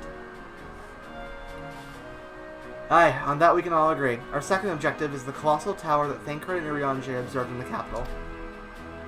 Though its purpose remains unclear, there's reason to believe the smaller spires are merely a precursor of what's to come. Until the Tower of Zot was toppled, we failed to make any headway. The same could be said of the Talafroi, though certainly in no rush to press further into our lands.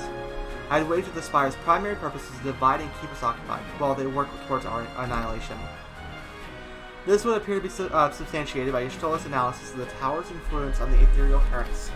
Based on our observations inside the Tower of Zot, the Spires siphon aether from the land, consuming it to maintain their form.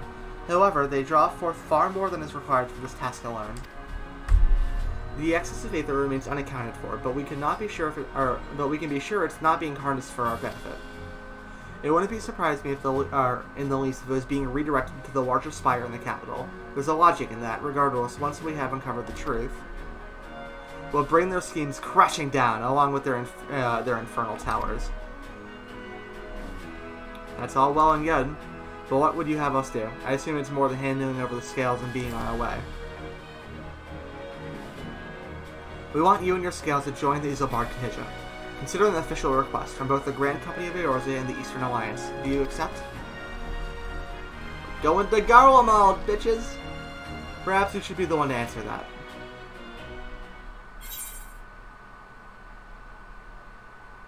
Huh.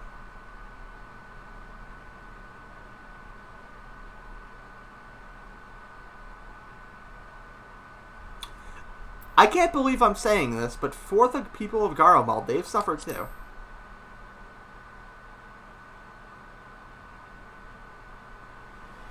Couldn't have put it better myself. Ishola, Thancred, and Urianger have already pledged their support and are on their way to meet the rest of the contingent. They were positive you would come to the same decision as they did. Luckily, for all involved, their prediction was correct.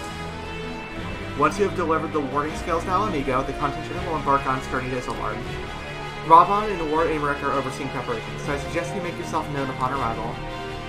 Pack warm clothing, furs and the like. Without it, the cold will do you in before the Talafroi so much as draw steel. As for us, we'll keep the enemy busy while you're gone. They're not the only ones who can create a version. I don't think I have a cold weather glamour shit. Now go. Safe in the knowledge of Eorzea will be as you left it, or better upon your return. I'll figure it out.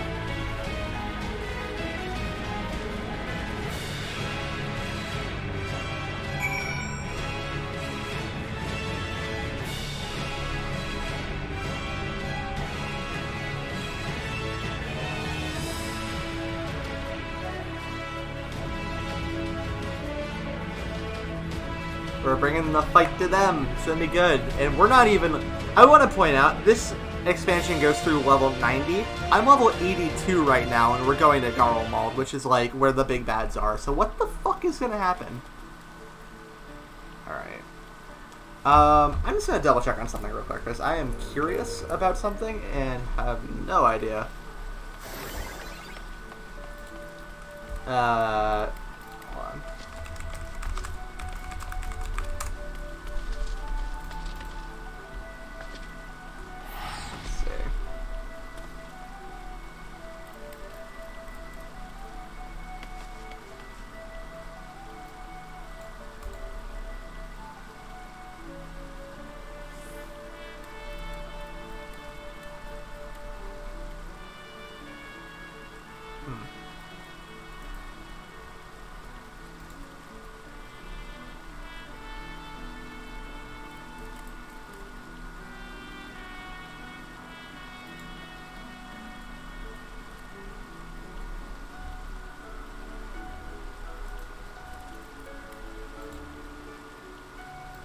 Alright. Looking good. Alright. I mean, I'm gonna teleport there because that's a long way out. Alamigan Quarter. $500.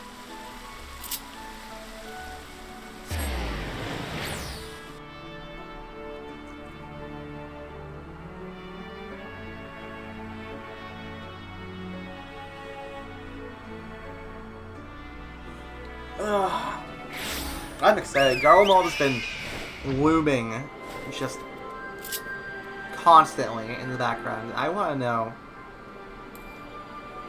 what the hell is it going to be like there. I mean, I've seen bits and pieces from the trailer. It's going to be something.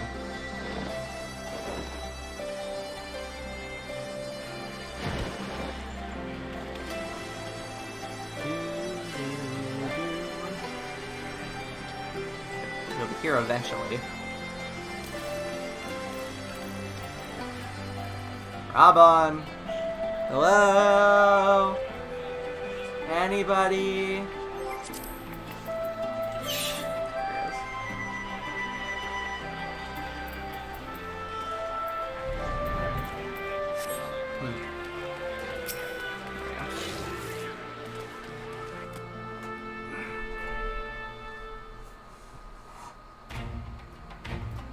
Hi, Rabon. Rabon. The Wanderers return. You've been busy bringing down a tower and producing the keys to destroying the rest of them. You should be proud. These wording skills of yours are what's made this whole adventure possible. Will you and Lord Aymeric be awaiting the competition? Regrettably, no. Our role is to organize the various delegations into a cohesive unit. Once we have seen you all off, it's back to our respective posts. We dare not neglect our duties for too long, lest our defensive efforts fall into disarray. And just between us, there was a fair amount of opposition to the formation of the Isilbard contingent. The very suggestion that we send out some of our finest troops behind enemy lines to render aid unto the Garlands has made me rather unpopular in certain quarters. Can't please them all. Sadly not, though I do my best. Truth be told, I'd much rather be at your side, charging into the fray. Alas, I've battles of my own to fight, where words may serve me the better than any blade. I hate to say it, but the Lord Aymeric struggles to mirror my own. For the time being, the best we can offer you is the peace of mind from knowing Eorzea is in safe hands. As you fight the good fight in Isilbard, I and the other commanders will do what we can to convince the naysayers that our cause is just. Thank you, both of you. We meet again. Gaius. Hello. It's been some time, Shadowhunter. Much has occurred since we parted ways in Wereld. From what I gather, the protective talismans you obtained led to the formation of this expeditionary force. My contribution on this occasion is but a minor one, that being the information I have shared with Maxima. For the sake of the people of Garland, may the fates be on your side. So you're not coming with us. Strange, I thought you had a stake in this. I do. The Talafroi avoid the waste of my homeland and enslave my people. But even though... Uh-oh. I'm being messaged a lot. What the hell is that? Oh.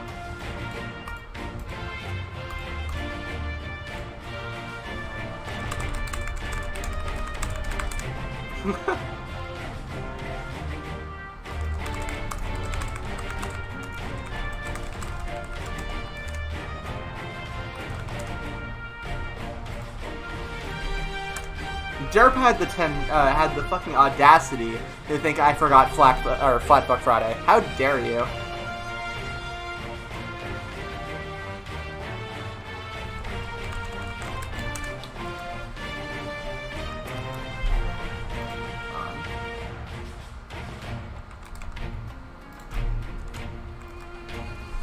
But though every mote of my being cries for vengeance, I cannot be the one to deliver it. My presence alone would place the entire mission in jeopardy. I stand accused of murdering Emperor Varus and plunging Garland into chaos. Were I to travel with the Isilbard contingent, it would give my countrymen ample cause to question our motives. Conversely, those who believe me innocent may instead celebrate the return of a former legatus and attempt to raise me to a position of leadership, further destabilizing the region and complicating the contingent's mission. How am I getting... Oh, yeah, I'm sorry, that's me. For some reason, even though I have streamer mode on, it's not muting the notifications. Whether I am branded a villain or hailed as a hero, I would hinder your efforts.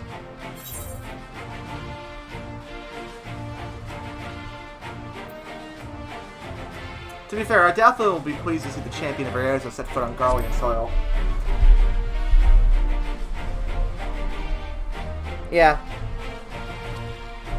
A fair point, but so long as they refrain from announcing your arrival to all and sundry, the average person should have no inkling as to your identity. Although your titles and deeds are common knowledge, only a select few would recognize you on sight alone.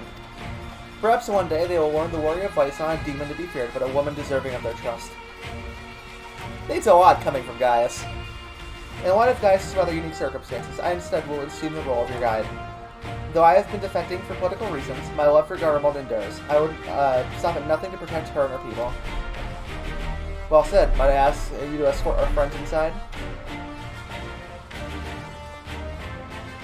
You might even bump into an old acquaintance or two. If you don't, if I don't see you again ere you depart, may the Fury guide and protect you. I'll help you. All right, brother. Again, for the people that we've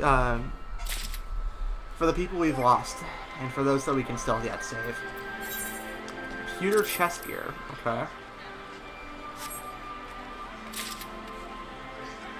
Alamacy Surge Coat of Aiming. Huh.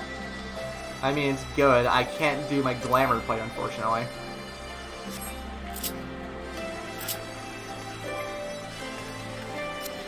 So for a bit, until I get back to a city, I'm gonna look like this. Which is okay, I guess. Maximo would have you meet your new traveling companions. In a present? Hello? The other members of Isobarb's contingent are gathered in the Royal Palace. I shall inform them of your arrival, so please make sure your way inside as soon as you are ready.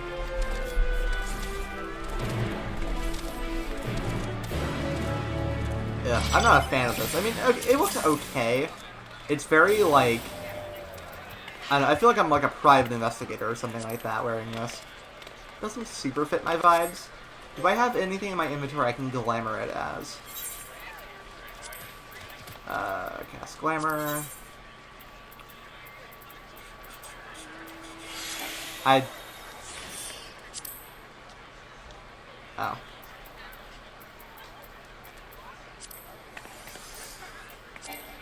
What do you mean glamours can't be stacked? Oh, it's because it's assigned to my... Okay, right. Question, does this fix it? Probably not. Nope. Alright, that's fine. The remaining members of the Scions. Your friends and most of the Isobarb contingent await you within. Would you like me to see me through? Or see you through? Yeah, sure.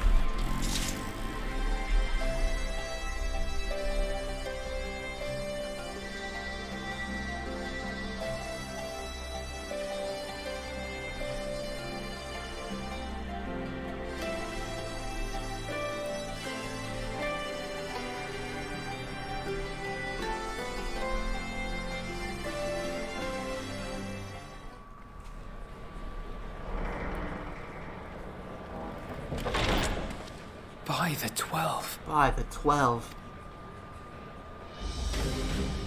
Ah, yeah. Colin the fucking cavalry.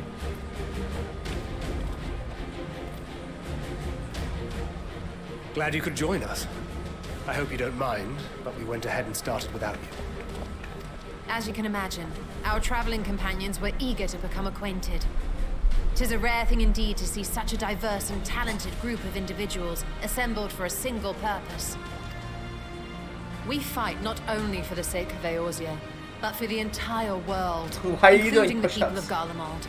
Much rides on the efforts of the Ilsabard contingent. Indeed, which is why I am glad to find myself in the company of many trusted comrades. Lucia, yourselves hey. included. She's pretty cool. Lucia. I have come at the behest of Lord Emmerich, who has honored me with the role of Ishgard's representative. And for the good of all nations, not least my former homeland, I am determined to see this mission through to its end. Spoiler alert, she is actually from Garlemald, so this makes sense. She has a lot of stake in this. We have a hard road ahead of us, but walk it we shall, together.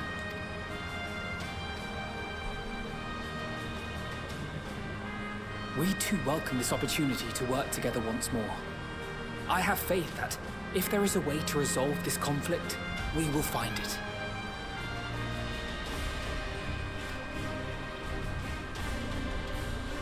Allow me to introduce you to the rest of our company. Everyone!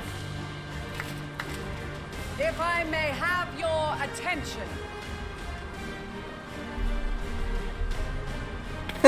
Yo, what up, buddies? A lot of familiar faces are in this group.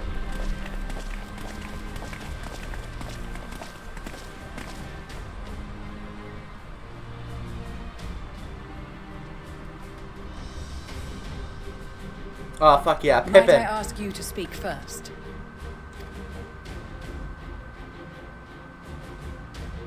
If I must.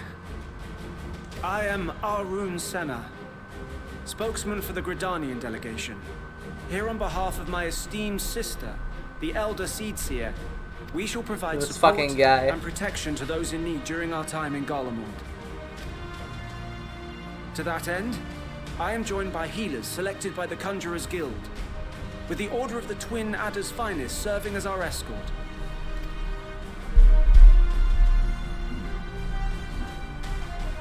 Of course, with an experienced white mage such as yourself accompanying us as well, those requiring more involved treatment will be in safe hands. Raya O sends her regards, by the way. That's funny, because my white mage is like level 30.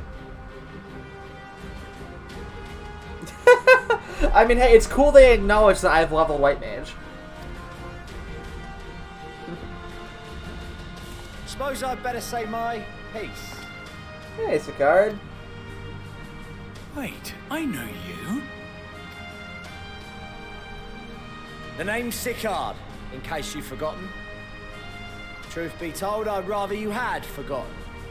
Any road, the Admiral asked Captain Hillfear to send his best, and for whatever reason, he nicked me. Of course, if I'd refused, I'd be the laughing stock of the bloody executioners, and my reputation's taken enough of a keyhauling as it is. But more importantly, like any pirate worth his salt, I know when you're staring down a storm, you gotta trust in the commander of your ship. Hell yeah. So if the Admiral wants us to go to Garland, not for plunder and glory, but the promise of peace in our time, then that's what we'll do. Since we all know how much the Empire loves its steel, we thought we'd bring along a few smiths to make the most of it. Give them a pile of scrap and they'll cobble together anything you fancy. This is so cool. Like, a lot of these characters are people from the various job quests you've done when you've been leveling up your characters and stuff. Of course, just like the Gridanians, we got fighters of our own. We might have come with a more constructive purpose in mind, but we're more than capable of cracking skulls. Like, believe you me. Those Lalafels are all the Black Mages Guild. Well, aside from the long hair, that's Pepin. He's Raban's adopted son. Well, you're certainly raring to go. Then again, so are we. The most dependable warriors of Uldar and Alamigo have assembled at the Sultana and General Aldin's behest. If Garlemald has truly fallen, then the whole place is likely to be crawling with Telophoroi. She brought a whole kindergarten. We'll need plenty of troops to clear and hold a path for others to follow. That's where we come in. Naturally, Marshal Tarapin and I will be leading from the front.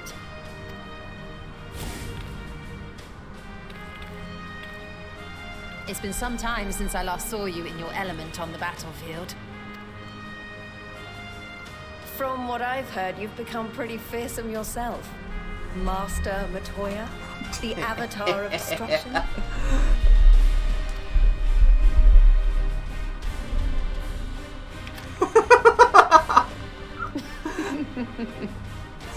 With comrades like these, I know we'll succeed, no matter what awaits us. And then we might finally get a chance to enjoy a good long rest. But until then, let's give it our all. Hell yeah.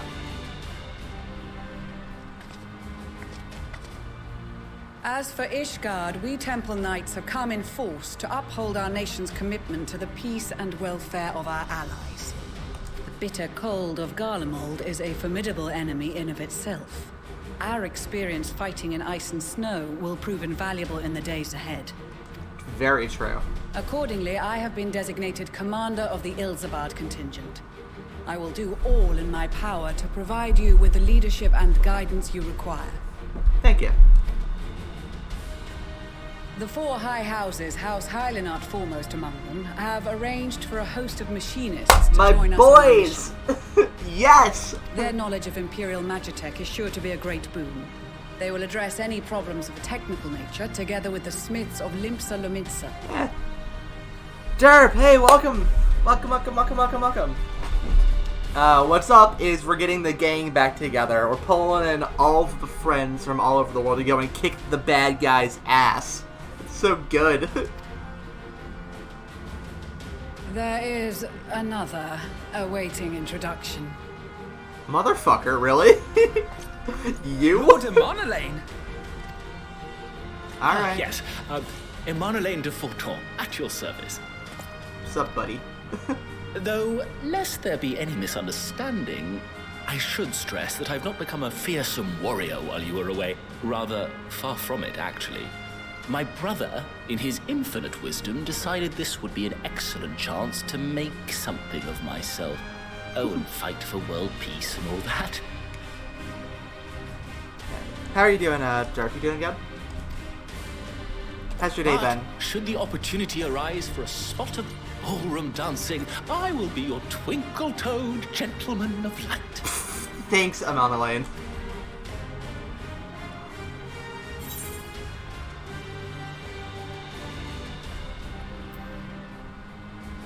I dare say your fancy footwork may be all that stands between us and certain doom.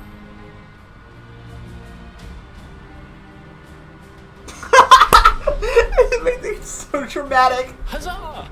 I cannot wait to regale Honoroi with my tales of daring do. Never say never, Derp. You never fucking know with this game. I believe that concludes introductions for the Grand Company of Eorzea. Our allies from the Eastern Alliance were due to arrive some time ago, but it would appear they have been delayed. Would that be the shinobi of Doma? Actually, they've been tasked with relaying messages back and forth between the various Eastern nations. According to Lord Hien, however, an equally capable company of warriors has been sent in their stead. Out of my way, you preening fool! Hi, Ferdola. It's been a bit. How are you doing? Oh, wait, no, it's not even. Oh, it's Magnite! Yes! I hope he gets absolutely destroyed again by Ishola. Long story. Forgive us for coming late. We are the delegates of the Eastern Alliance. Cyrena, and you've brought company. For battle and blood we come, as a step is sorely lacking in both. No towers befoul our lands, so we marched on those. You never know. Only to find them beyond our reach. I will say, in this game, I've seen no more than, like, 5 people who cosplay as Dante for their characters. So it happens, technically. Right. But now our thirst for slaughter will be slaked. No quarter to the enemy! She's great, by the way. I love Sadu Sadia. Hatun, no. We go to make peace with the Iron Men, not war. Warriors of the Steppe, we've heard many tales of your bravery. We welcome you as allies. And these other ones you have brought are... Members of the Dalmascan resistance group, Lente's Tears. Hell yeah.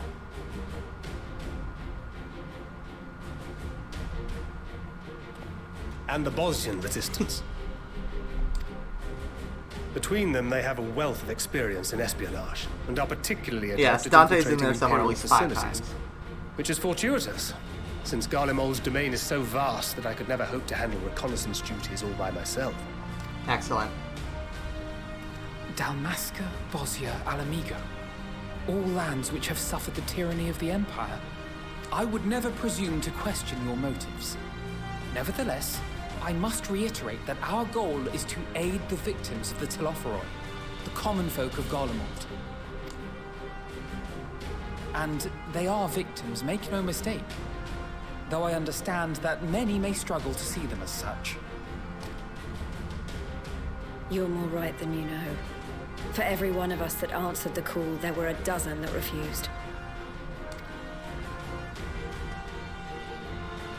Not only in Alamigo, but everywhere we went. And who could blame them? The Empire's always been the enemy. But after seeing what we've seen, fighting and working against and with Garleans, there's no denying the simple truth. Aye. They're just people. No different from you or I. They've got their share of liars and murderers, but so do we. So do we all. Fordola, who once swore herself to Garlemald, has proven herself a trusted ally time and time again. Every Eorzean here knows Cid Garland, the Imperial defector who shared with us countless technological wonders. I do wonder where Cid has been. He hasn't shown up this expansion at all. Gaius bloody Baelsar himself is working to help rebuild Wurlid, a nation he once conquered. So you can believe me when I say that every fighter here understands and accepts that the Imperials are not monsters and are deserving of help. Or at least that they were able to put aside their feelings for the greater good. I do miss my boy Sid. It won't be easy. But we're all determined to make this world a better place.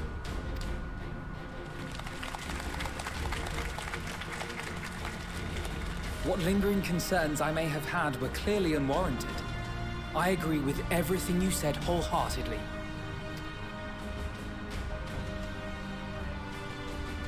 Then we are in accord. Now, let us review our strategy. To reach the Garlean capital in northern Ilsabard, we must cross the central mountain range. Fortunately, Garland Ironworks can provide aerial transport, sparing us this most treacherous part of our journey. There we go. Now we'll probably see Sid. However, attempting to fly any closer to Garlemald would attract the attention of the Telophoroi. As they appear to have seized control of the majority of the Imperial military, we must assume that includes its fleet.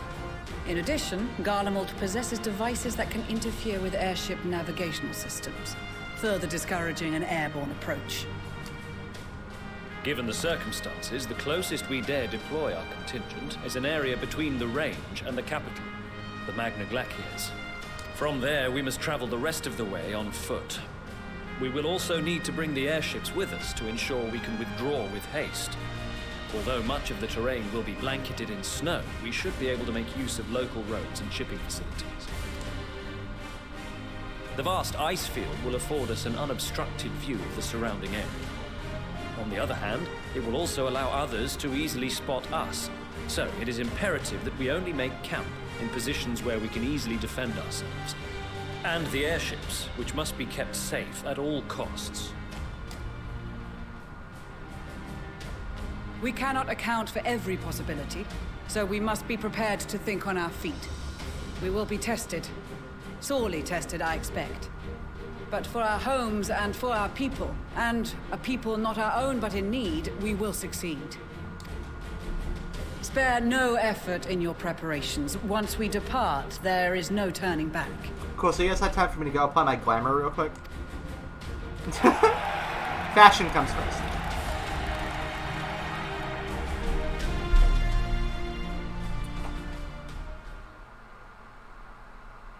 That's very cool, though. That was a very fun cutscene.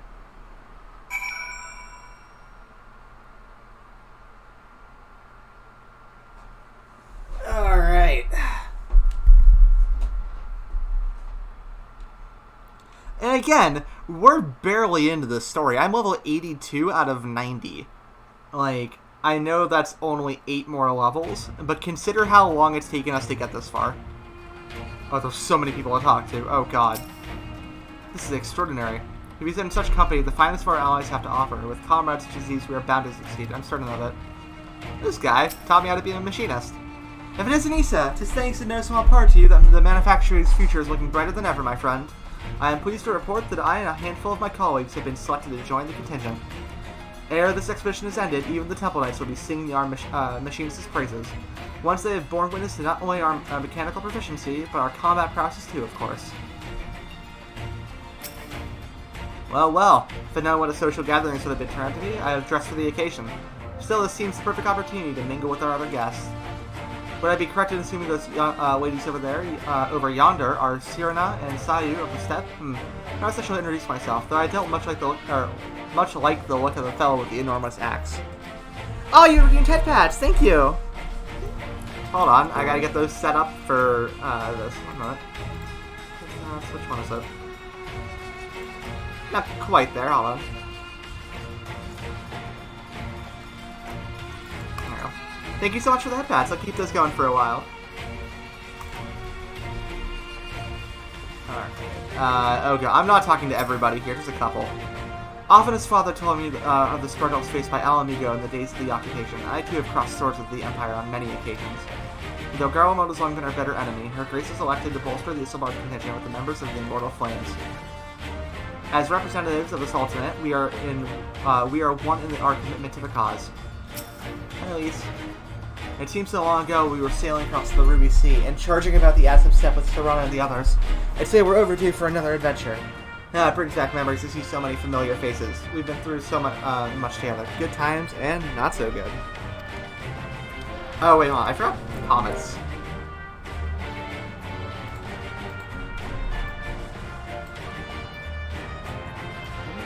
A bit smaller. There we go. I expect Garland would be mostly the liar, but I'd like to believe they'll look back on these days more fondly in the years to come. But for that to happen, let them make it out of this alive. Don't you die on me, eh? Anybody else that's super important? Hey you, are you still salty about being called a little son? With the Mole, champions of the Nadam, and the Dotharls be having sent so many here, I thought to defend the steppe in their absence. And I would have done so much, were it not for my stepbrothers. They urged me to grant our allies the sun's might, that his radiance may deliver them unto the victory. Though I must tolerate the presence of this feral Dotharli dog, as first among my brothers, I could not do no less than accept this challenge. My deeds will become the stuff of legends. Hell yeah.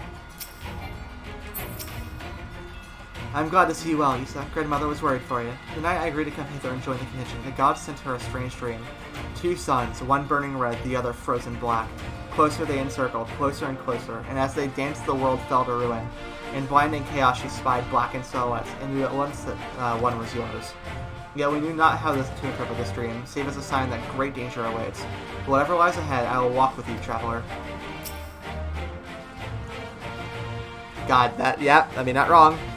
I care not for the Iron Men or their troubles. It is the destiny of the weak to die in ignominy. Geez, sorry. Again, words I can't struggle to say. Brain. Even so, I will do as I have agreed. I volunteer to join this band at Serrano's request. If she thinks it's a worthy cause, that is reason enough.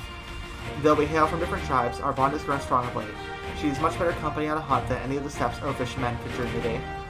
Lesbians! Maybe. Possibly. God, I hope so. That'd be hot. No, I'm kidding. It'd be very cool to say, though. Besides the delegates assembled here, the Emulcher and several other tribes offered to send troops of their own. Unfortunately, due to their physiology, many would struggle simply to survive in the harsh climate of Isselbarg. They would also likely prove tempting targets for abduction by the Tolafuroi. All things considered, they can better aid the cause by bolstering our defenses in Eorzea, though their eagerness to do more has been noted. We shall have to suffice. Ere we embark, we must distribute the warning scales to our comrades. Care to do the honors? Oh god, don't make me talk to everyone. It's gonna take so long. That is a set of warning scales I spy. Not that I would know what they look like.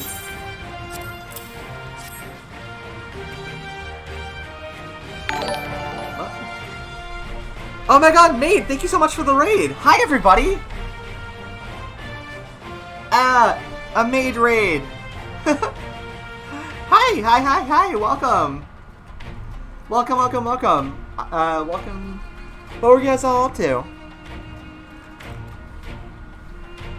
Wally ho indeed! Hello! Wow, look at these. Even a layman like me can tell they're bursting with aether. All the better to fend off the tempering waves? Is that right term? Anyway, these will give us one less thing to worry about, which is leaves the other bounds of what else is waiting for us in Garland.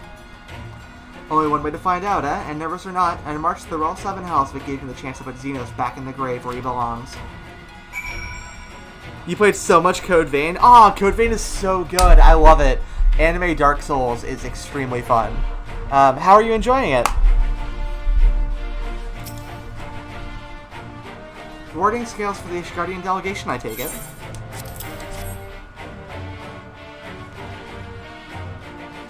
Many thanks. These talismans may prove to be the deciding factor in battles to come.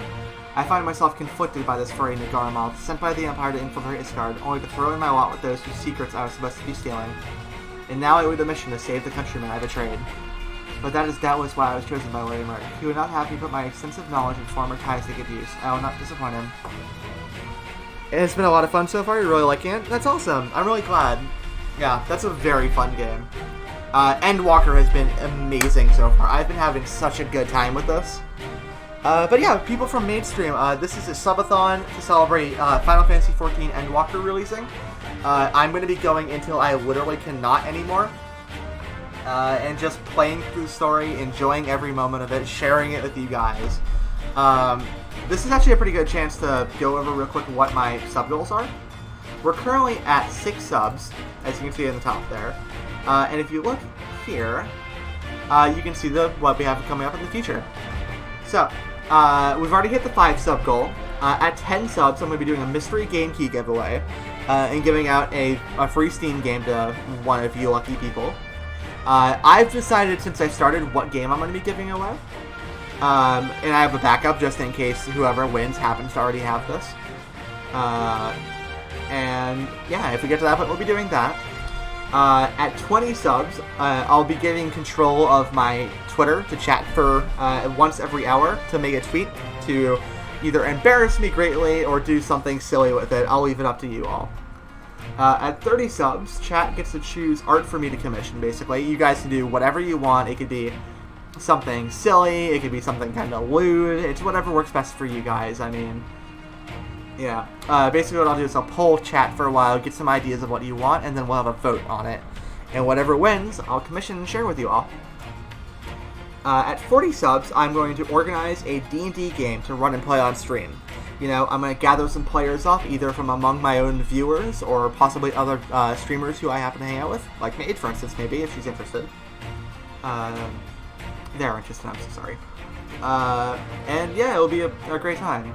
At 50 subs, this is almost a joke goal, just because honestly I'm not sure if we'll get to that point, but if we do, I will Fantasia my character into a Lalafell for however long, probably until the next patch comes out, you know, when the raids release. And we'll see how that goes, but yeah, Lalafell Issa would be weird. Just me, but very short, you know? So yeah, that's the current goals. If you feel like it, feel free to contribute towards that. Oh, wrong one. Otherwise, hang in there, enjoy the ride, and welcome. Again, thank you so much for being here. Alright. But that is doubtless why I was chosen by Lord Aymeric. He would have me put my extensive knowledge oh yeah, okay, we said that already. For the future of Ishgard, Garamald, and the world at large, I'll lead us to victory. Oh, I'm getting food delivered, by the way. It should be here in like 5 to 10 minutes, probably, or even now. My dog was just barking a bunch. So I will have to get up for a minute just to grab food, but I will be back and hanging out as soon as I have that. Sicard, I hear you got something for us.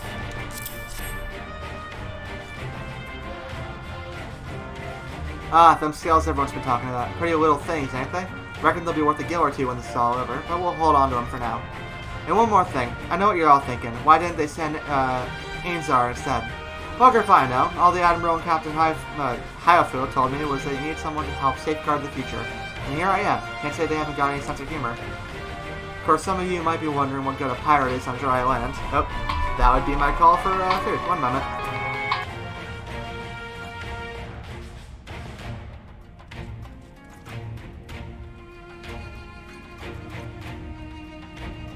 Alright, that was indeed the call for, yeah, my delivery being here, so I'll be right back once I have that, okay guys? Hang in there, enjoy the music, I'll be right back with you.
Hello, I'm back.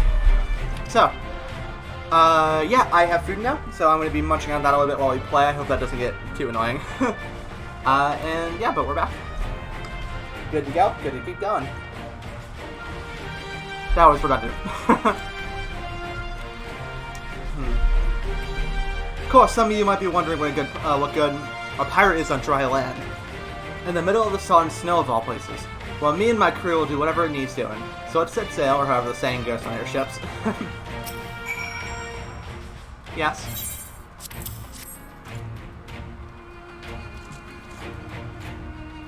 So these are the famed warding scales, enough for me and my men, I see.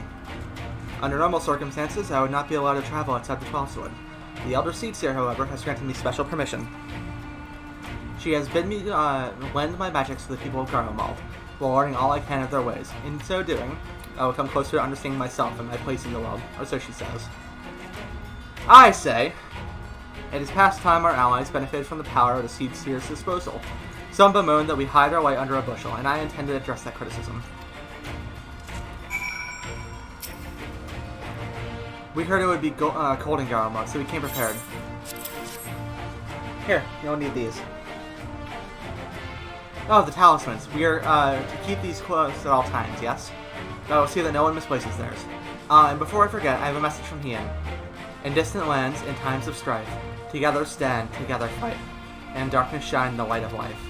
I hope I have done his words justice. Doma, like much of Othard, has been plagued by the towers, yet while he could not be here, he wishes to express his shared conviction.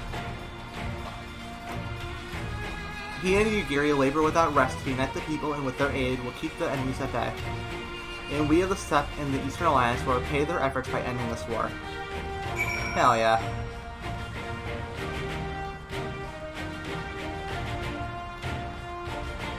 Sorry, something felt a little weird for a second. Alright.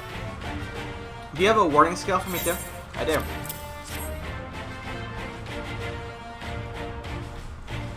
Thank you for this, and for going to such incredible lengths for the sake of my people. Though I have little to offer in return, I would impart some advice. If I may, you have been told by many to wear the cold of this abard. I cannot stress this enough that this is no token warning. I will be distributing specially made warming tinctures, courtesy of the Alchemist Guild, but I understand that they are no substitute for proper protection, so I probably shouldn't wear a dress. I leave the provisioning of said protection to your discretion. Now let us proceed to the Almegan Quarter. While you make your final preparations, I will have the pilots ready the airships. Fuck, I don't really have, like, a cold weather outfit. Not really, anyway.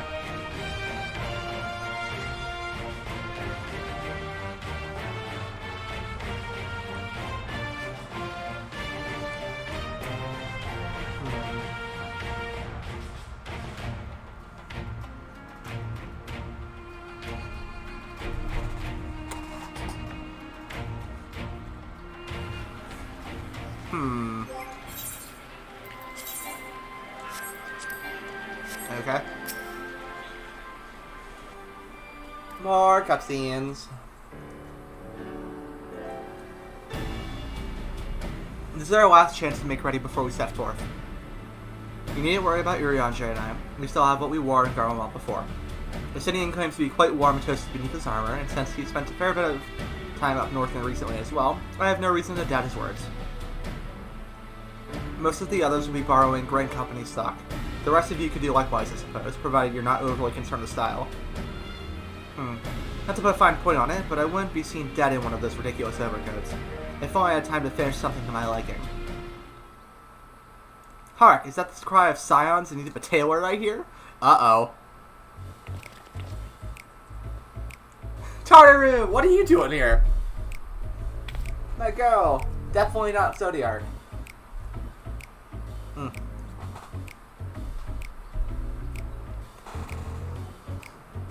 Exactly, but how? I have my ways. Oh, yes, indeed. You thought you could sneak off to this bar without telling me? Ha, nothing escapes my notice. Aww. Now, you will wear these garments I've made for you, whether you like it or not. You never cease to amaze. Outfit change! But why do you need a new outfit as well? Wait, are you coming with us? What? No, of course not, silly. It's all in the name of fashion, rather the pursuit of the highest quality fashion. Besides, how can I expect others to wear my creations if I've never worn them myself? Ah, I did have one other thing to share. Artemis and Boyomwida have finally returned from assignments in faraway lands. They'll be staying at the Rising Stones for a while to keep an eye on events throughout Eorzea. Since they'll be running things back at headquarters, I was wondering if I could lend a hand in Charlian? Oh, why not? You can keep Kral company in the Naldician Annex. Yes, we'd love to have you there, and I heard Artemis and whatever that name is did a fine job carrying on in our stead while we were lying comatose. With them in charge of the Rising Stones, we have nothing to worry about. My thoughts exactly. Also, I'm confident you won't go collapsing again, because a certain someone who shall remain nameless isn't in position to transport your souls to another world. If anything similar disastrous were to happen, I'll be well positioned to do something about it. Anyway, I've got a few things to take care of, and then I'll be on my way to Charlian. I really do hope these new clothes are enough to keep you warm in girl mode. Wait, do I get an outfit too? It's not much, but I hope it's the only thing I can do. But it's the only thing I can do for you, and other than pray for your safe return, which I will, every day. Let's not keep the contingent waiting any longer. Oh, what are the... I want to see. Let me see. All the new outfits. Here are your winter lilies, handcrafted by yours truly. Aww. I love Tartaru. Aww. A North Sea coat. Yo, okay, that's pretty cool. I know it's actually good gear, but it's like, it's good glamour. I'll take it. Actually, it looks not bad with my stuff on too. As much as I love my iconic dress, I don't think it will look very good in freezing cold.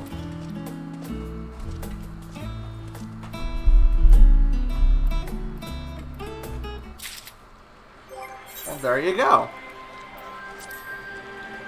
Classic glamour. Oh, right. Come on.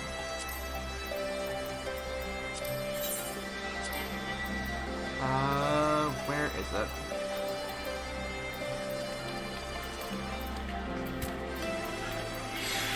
There it is. North Sea clothes, right? Yeah, it looks pretty good.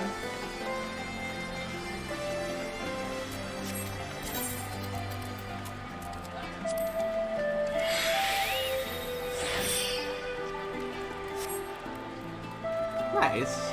I'll take it. I seem very cozy. That person is going to freeze to death. Aw, look how cozy I am. Yay. You gonna be okay, Tataru? A frosty reception. Tataru is desperately trying to retain her composure as she prepares to see you off on another perilous journey. Poor thing. I'm told the airship pilot has been sent to meet you. Ah, there he is. Sid. Alright, this is where we're going our separate ways. Do be careful, won't you? I modeled your clothing on what Alphino and I wore when we journeyed from Lord Hodgemont's falling snows to Ishgard for the first time.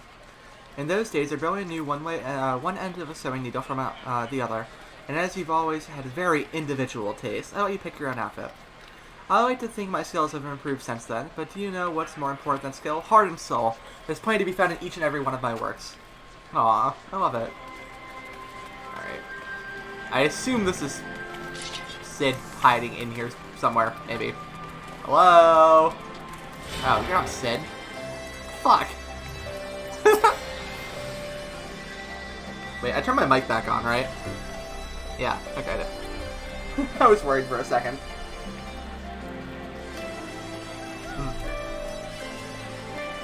Sorry, one moment.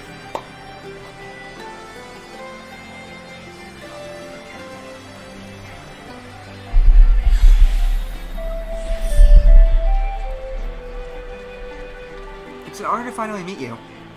We at the Garland Ironworks will be ferrying you and your contingent across the mountain into Garland. For many of us, it will be something of a homecoming. Our illustrious founder was only our most notable Imperial defector. For that reason, the company is committed to the success of this expedition. Our resources are at your disposal, and if there is aught we might do to be of further assistance, please don't hesitate to ask. If you're ready to depart, I will ready the engines. Upon boarding the airship, several cutscenes will play in sequence. This is never a good sign.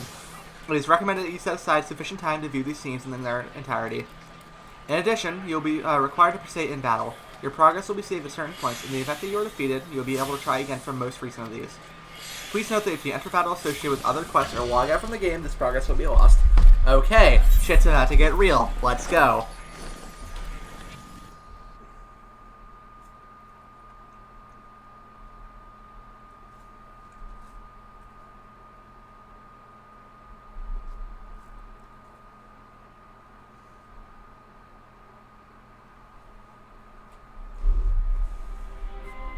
This is so exciting. Here we go.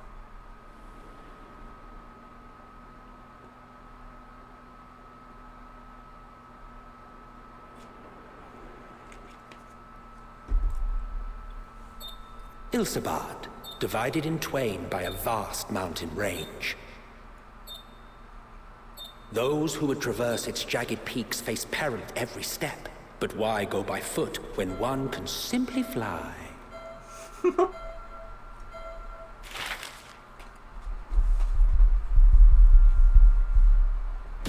I love that much narration.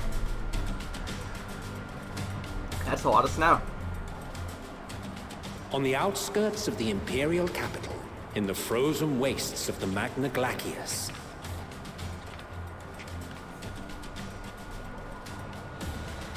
the winds howl in icy protest, as if to warn against further trespass. Okay.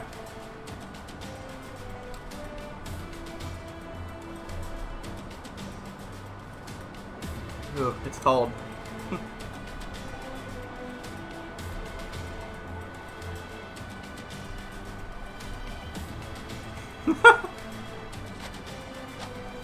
We've received word from Thancred's reconnaissance party.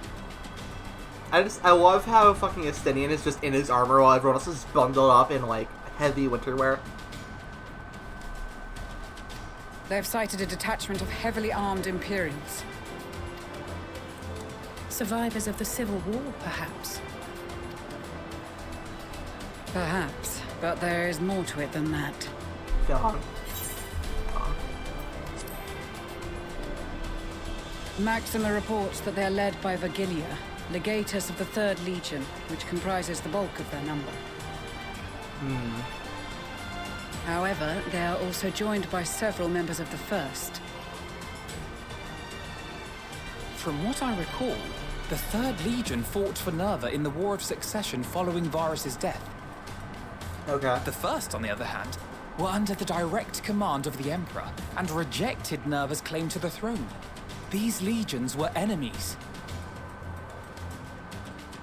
Indeed. In fact, our sources claim that it was a conflict between them that sparked the Civil War. So they're definitely tempered. Yet now, these former foes cooperate to defend a ruined Garlemald from invasion. Then it is all but certain they have been tempered. Probably. So, what's the plan? If me and my crew is out reaving, we charge straight in, no messing about. But that ain't what we're here for. Quite right. Soldiers or no, they are people of Garlemald, the very ones we have come to aid. Direct confrontation is unavoidable. Nevertheless, we must make every effort to limit casualties on both sides. I have a hard time doing that with a gun. Rather than kill them, I would remove them from the field. I'll try. How so? Savage beatings, disarmament, and imprisonment? Not impossible, but easier said than done in the heat of battle.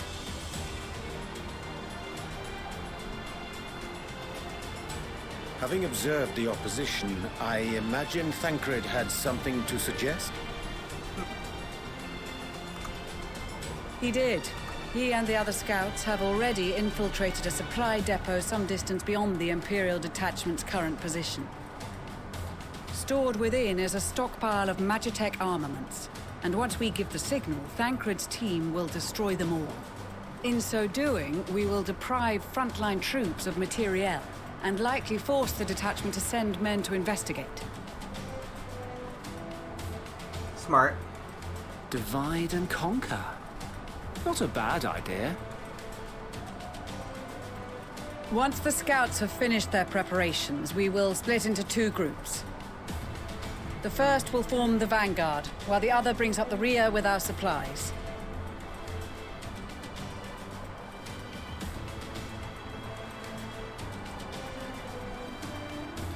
As for the Scions, I ask that you lend your assistance where you deem it needed most. Sure. I would prefer, however, that you accompany the rearguard and be prepared to join the van at a moment's notice. Kept in reserve as our trump card, so to speak. Yeah, that makes sense.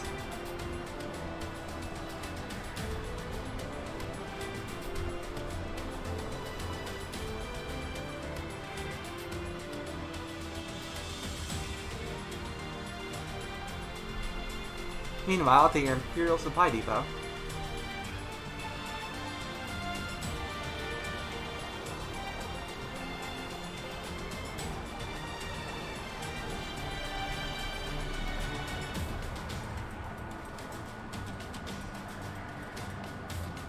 Ooh, I like the outfit, Thancred.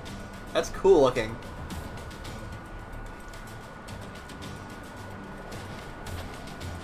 Your proposal was well received. More specifically, they asked that we destroy the Imperial's toys in as spectacular a fashion as possible. Ishtola always did have a flair for the dramatic. She's not an easy woman to please, but I shall do my best to satisfy her thirst for fireworks. God. So funny. All right. Once more for my peace of mind. I love Ishtola. She's great. Our first objective will be to rig the enemy's magitech with explosives. After we've withdrawn to a safe distance, we'll detonate them remotely. Our second will be to issue a deactivation command to the automated units via the control terminal. If our calculations are correct, this signal should reach those deployed on the front line, giving our friends a much-needed upper hand. That makes sense. The blizzard will help us stay hidden, so let's aim to get in and out before it passes. Trust in the plan, and we should all live to see tomorrow.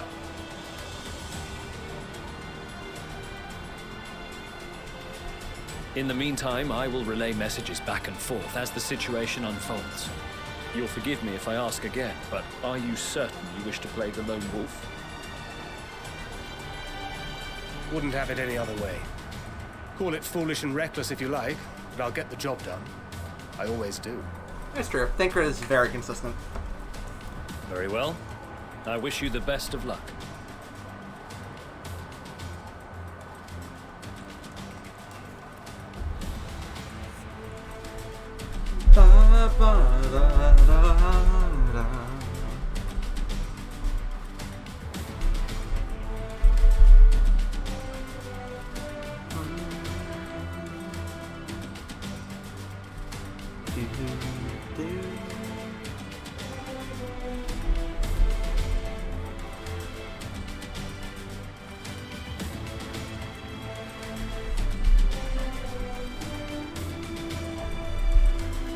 Alright, so what's gonna happen? I have to play as Thancred. That'd be pretty cool. Would be the first time. Yep. Alright, let me figure out what I have first before we do anything. Let's see. Solid Barrel combo. Hits the following action succession: Keen Edge, Winter Shell, Solid Barrel, Nebula, reduces damage taken. While hidden, delivers an attack and neutralizes the individual soldiers when targeted smash their weaponry or guard dog with the attack of no deal 100. Makes your presence mask your presence, making it possible for most enemies to attack you. It'll last for 10 seconds though.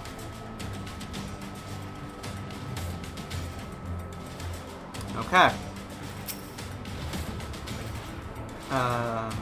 Assuming there was nothing else for you to confirm, we may commence the mission as soon as you're ready. Okay, let's go over the finer details real quick.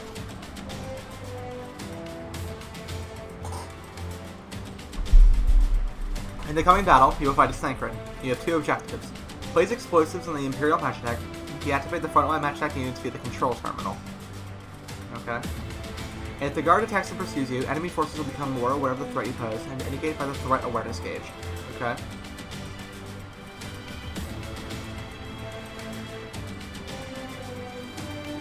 The gauge will gradually fill until you defeat all awarded enemies. If the gauge is completely filled, the guard will call for reinforcements and the mission will end in failure. Use Swift Deception to avoid detection as you go about completing your objectives.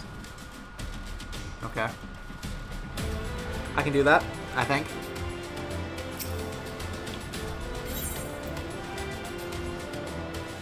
Sure.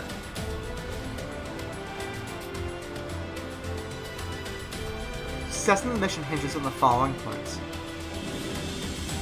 Swift Deception renders Thancred invisible and increases his movement speed. While active, enemy soldiers and magitechs will be unable to perceive Thancred's presence, even if they are within close proximity. However, it has no effect on the guard dog's perceived sense of smell, and they will be able to detect Thancred regardless. Moreover, this action can only be used outside of combat. It will also be unavailable when Thancred attempts to deactivate magitech fields or execute certain other actions. Yeah.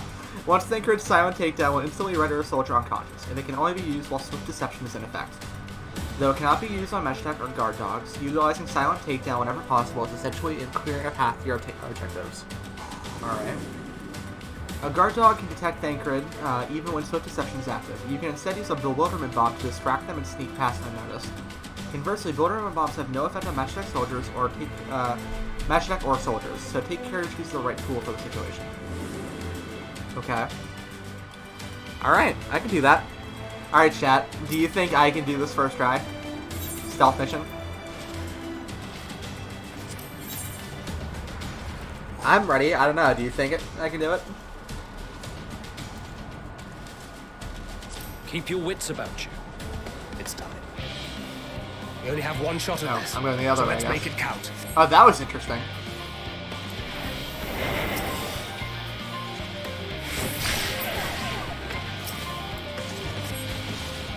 Excuse me. Fuck. Must be losing my touch. Alright. Going well!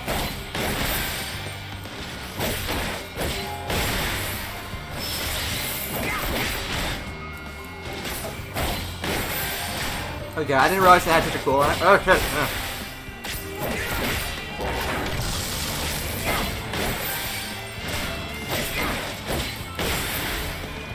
Okay.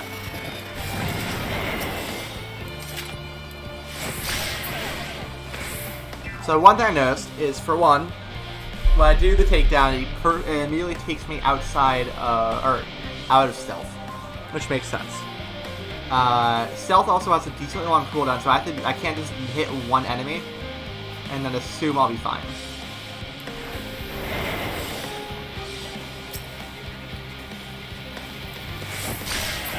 Take a nap, go to bed, go to sleep, go to sleep, go to sleep.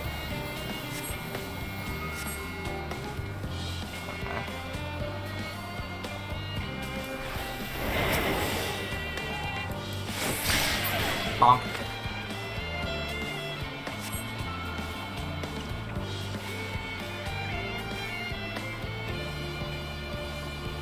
Wait till he's done. Actually, I'm gonna wait till he crosses away, so that the other thing is away from him. Now. Bonk. Go to sleep, go to sleep, go to sleep, go to sleep, go to sleep.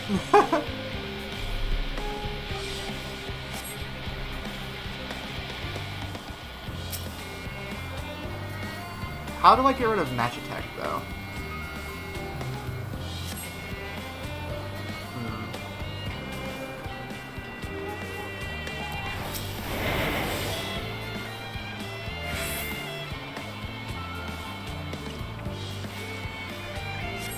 Okay.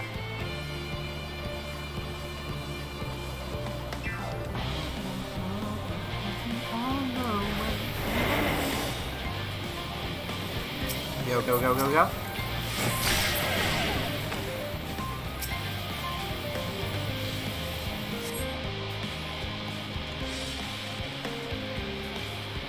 Okay, I got this.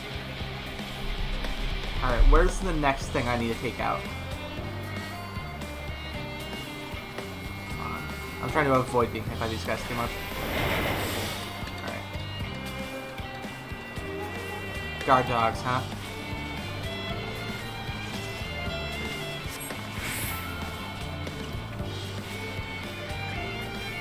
How long does it last is the question.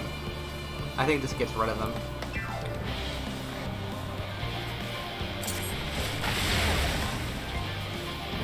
Poor puppy. I'm sorry. I'm not sorry. Alright. More slashers. Go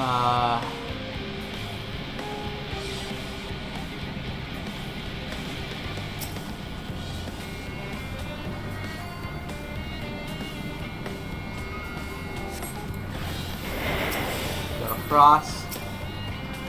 Take a nap.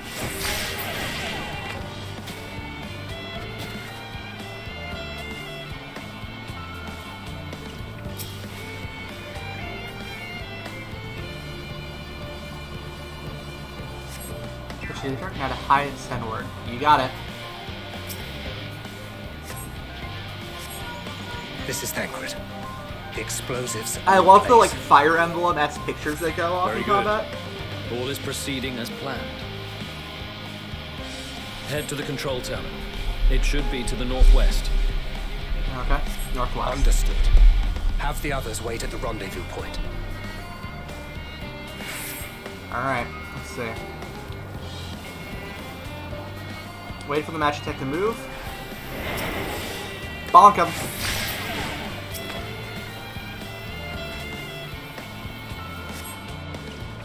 Alright, go back and hide. Wait till it's off cooldown.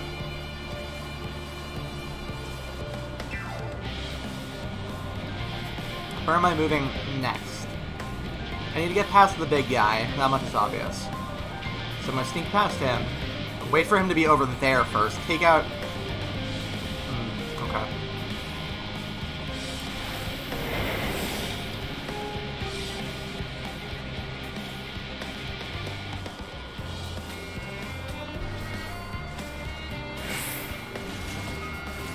I don't think he'll see me over here.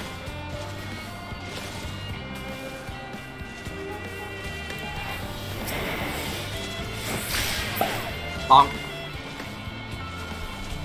Just slowly working my way across. I think I'm gonna go around the far way. Let's see.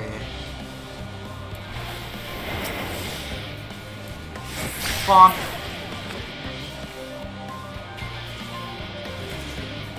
Oh yeah, but there's a slasher over there. That's gonna be rough.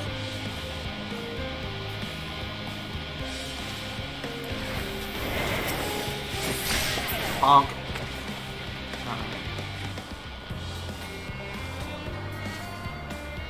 Okay, the slasher moves away, so I have to wait for it to be gone, then get rid of that guard, then that one, if possible. Maybe take out that dog in the back, depending... I don't know, maybe I can fight the slasher, I'm not sure.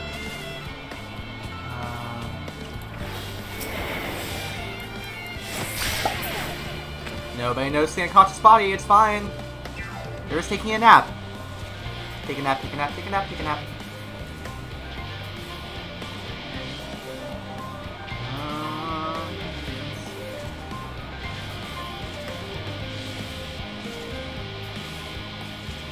I mean, I can try it, but I don't... I feel like that's gonna get me in a fight.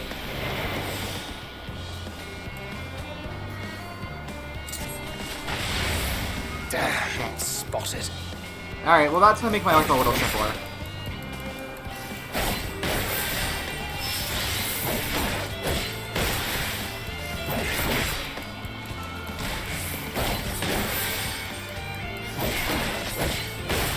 Got him. Alright.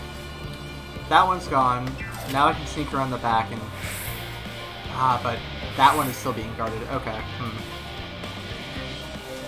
Let's see.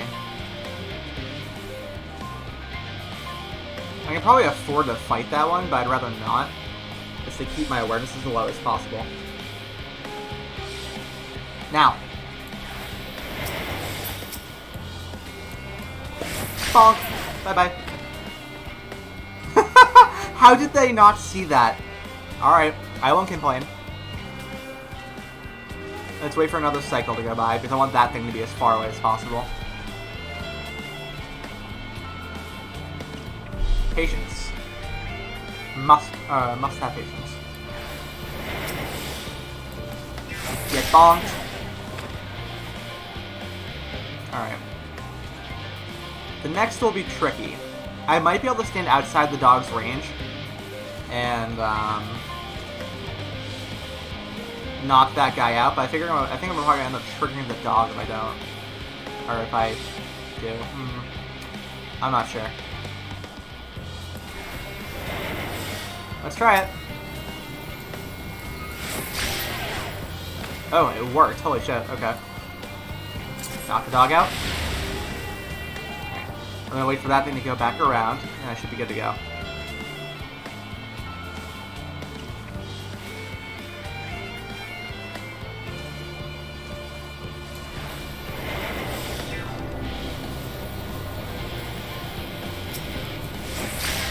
Just to be sure.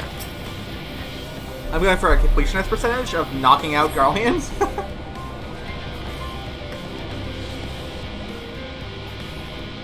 Where am I heading to next? There's the terminal. That's the control terminal. How am I going to get to it while there's still things patrolling like this, though? I might have to fight them.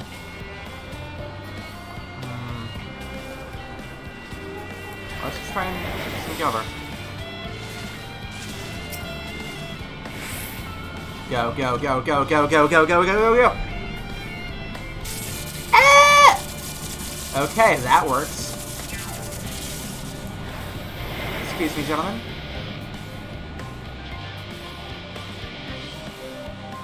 How do I get out? Oh, I just go the other way.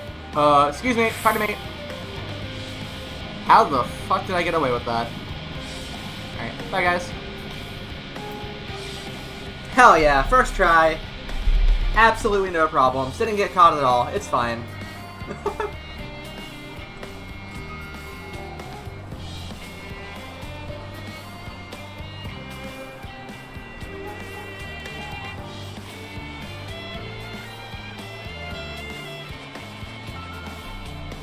You are returned, and none the worse for wear, to my considerable relief. What news from our comrades? They stand at the ready. Excellent. Then let the fireworks begin. Hell yeah, brother.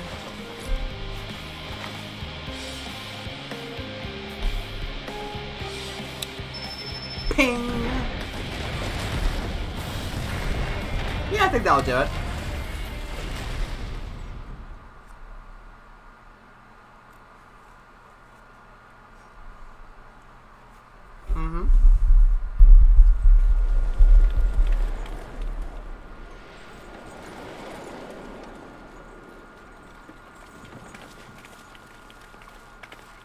Hi, Issa. The blizzard's beginning to clear. The Vanguard should be engaging the Imperials any moment now. If they haven't already. Y'shtola and the others are with them, so I'm sure they'll be alright, but... Uh-oh, what the fuck? Wait! Something's coming!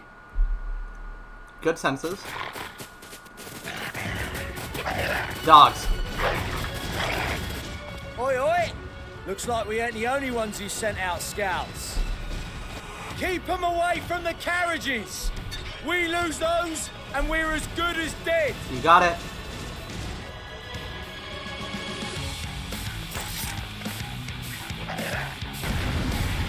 Bring it on!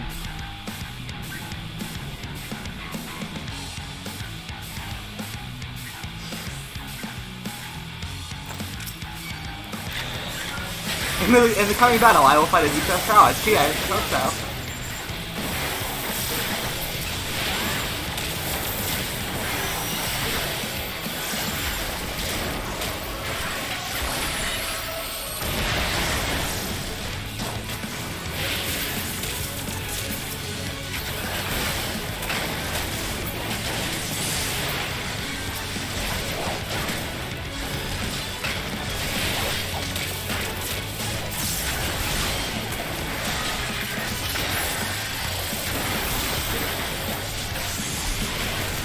Let's go!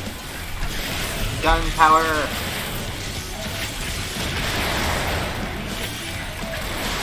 Fuck you, I have a shotgun.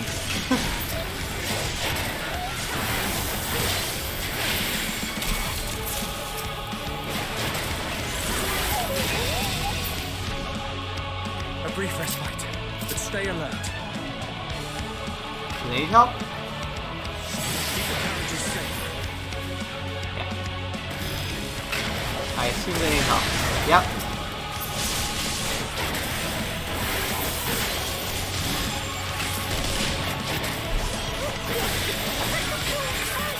Thanks, buddy. Fear not, friends! The savior of Issa is here! Hell yeah, she is. And I have a fucking shotgun.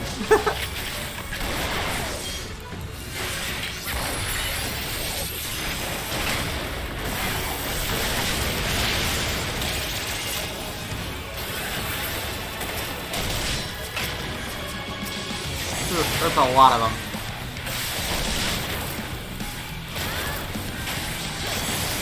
I hope you guys are having a good time.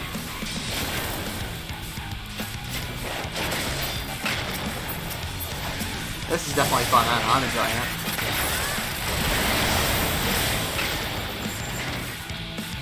A fine display, but the other carriages are still in danger. Go on ahead. Hold the line.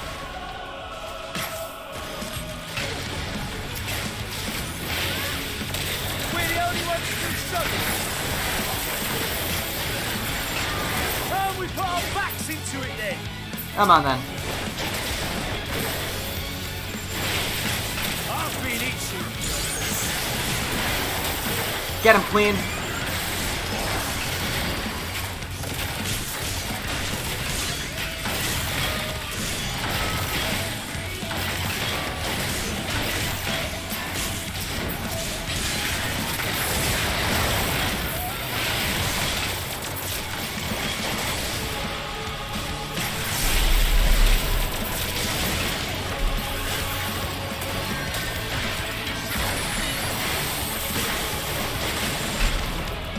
Bunch of brainwashed buggers. Let's go. Kill the dog. Get it. Nice Ffxiv. Oh God.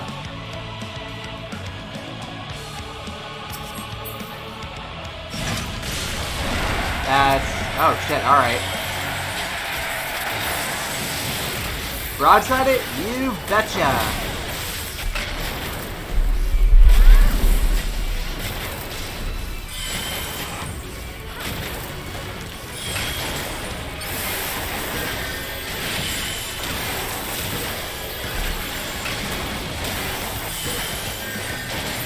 There you go, boys. I got you. They'll quit any more help. Maybe. We're fine. I'm ready for more. Hear that? No, I don't. That scares me. Get to the front and turn the tide. You got it. Oh God, you can see it. Big ass fucking tower.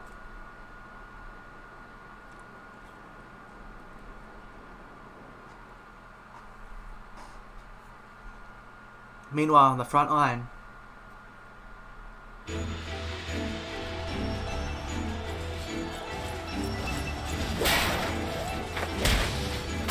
Hell yeah, Elise.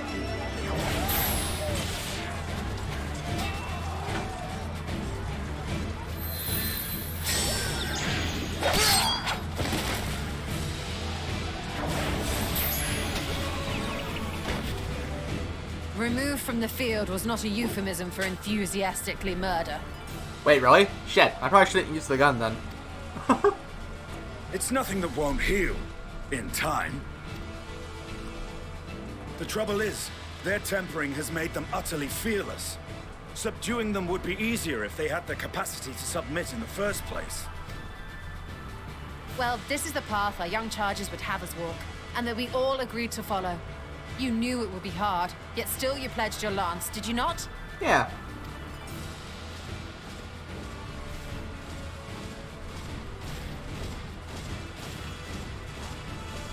That I did. Yo! Hell yeah.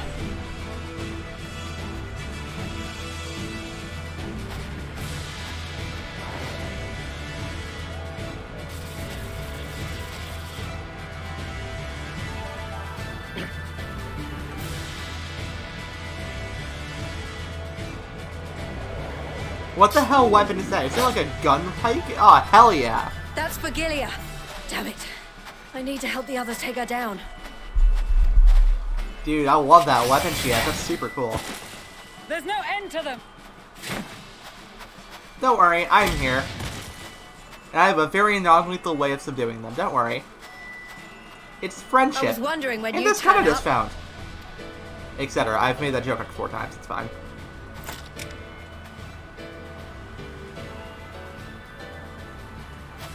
There's no stopping us now. Come on. Let's show them what we're made of. Hell yeah.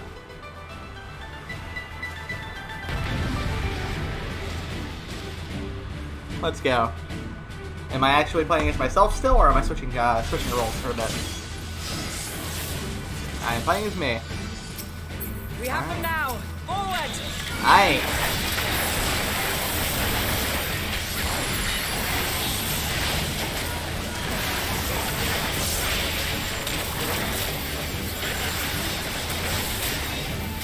Oh, okay.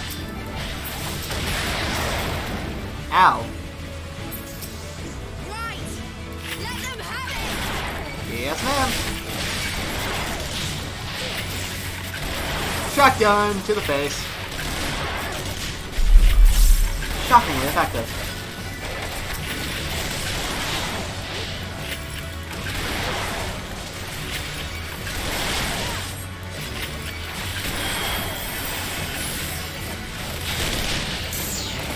Yo, Pippin, my boy! What are you doing? Oh, that's so cool. Alright, that was neat.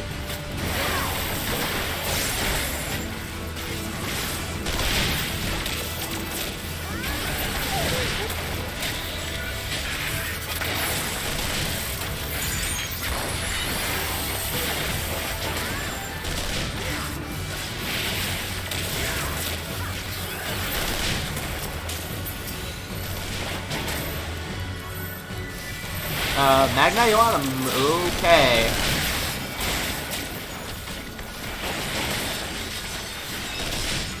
Wow. That car! Gilia! Get rid of the rabble first. Do not fall behind!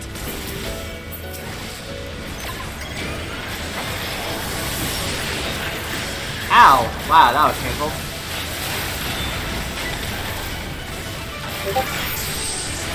That was my Discord that freaked out.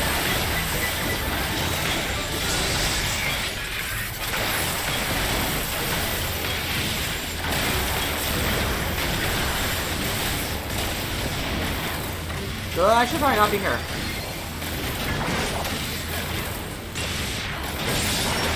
Whoa! Okay.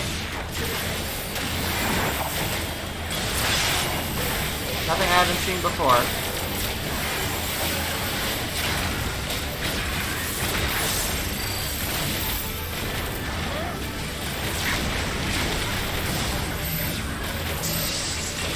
Gunbird, that's what it was called.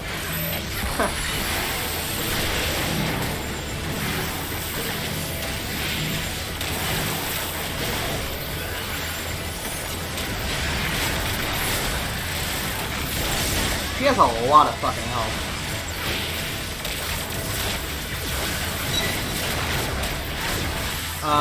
Nope.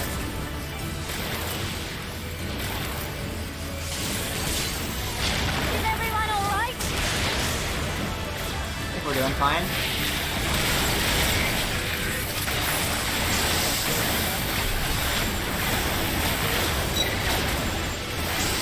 Okay, that's a lot of magic attack.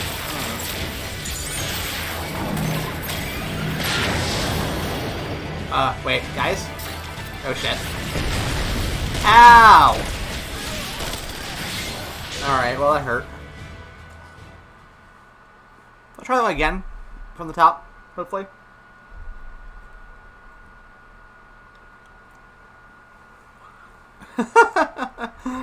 Apologies for the death. I hope it wasn't too bad. Also, I think head pats have worn to try out. Thank you for redeeming the head pats earlier, though.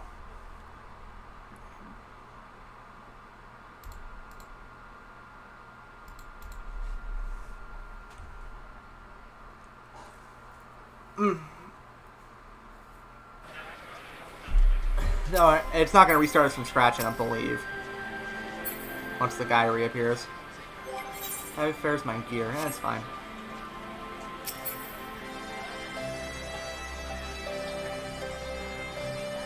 It's a cool Chocobo. Alright. Not very easy, come on. I can take normal, I just didn't know where to stand.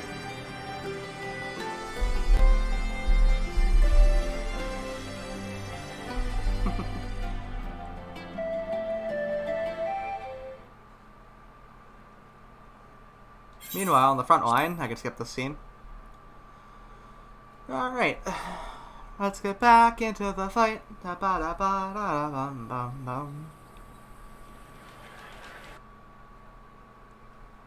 Nobody saw that. I didn't wipe. It's fine. Don't worry about it.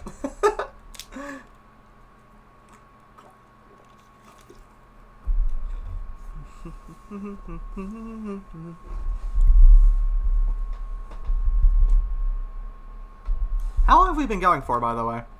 Wow, over 10 hours now. Almost hitting 11. Like, a few minutes short of 11. Dang. What up, boys? Get acid breath.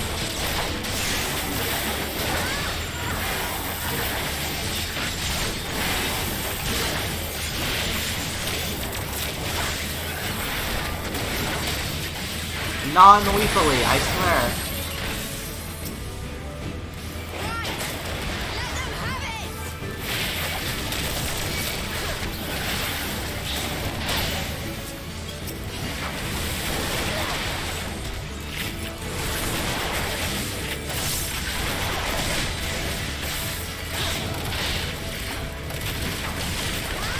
Come on, Pippin, do your thing.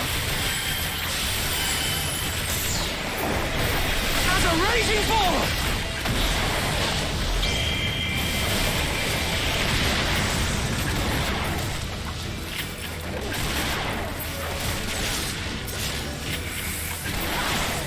There we go.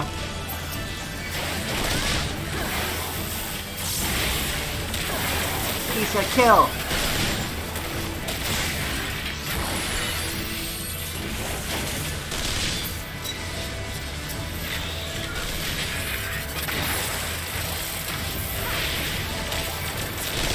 I just dropped a bomb on him, okay.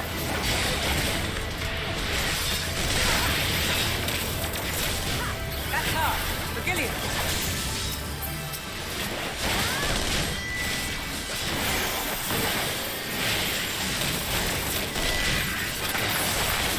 Do not fall behind!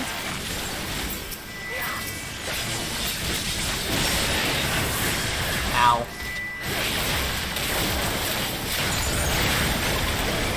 Play Automaton Queen.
So far, so okay.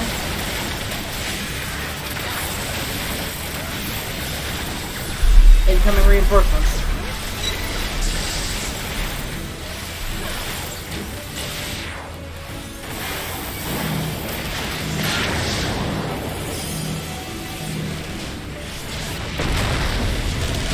Ow. Or die!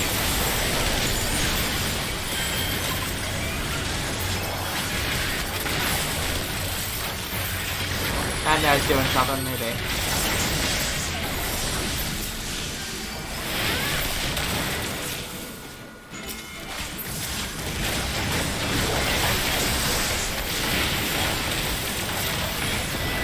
Here comes another salvo, something.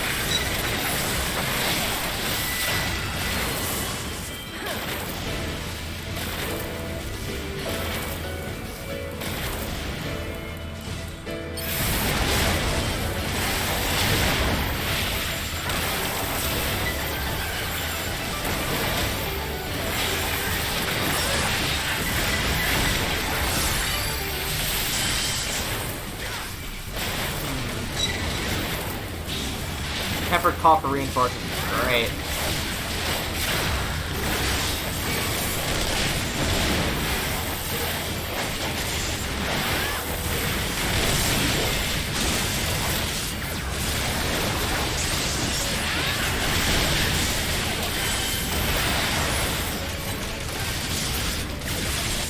What? Okay, protect the towers.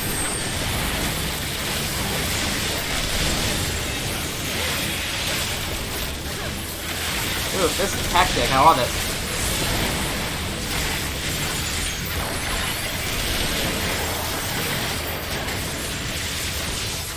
Tremble before the sun!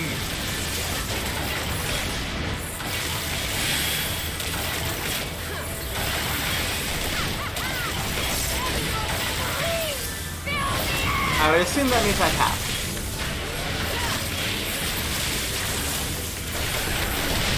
Have fun!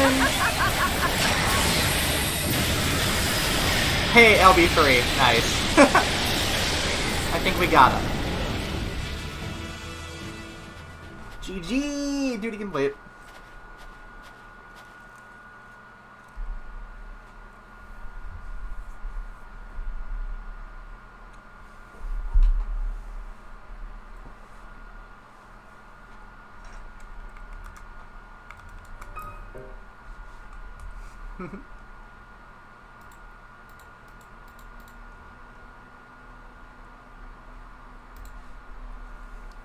That was pretty cool. Any thoughts on that fight, chat? No need to, of course, but I always like hearing from you all.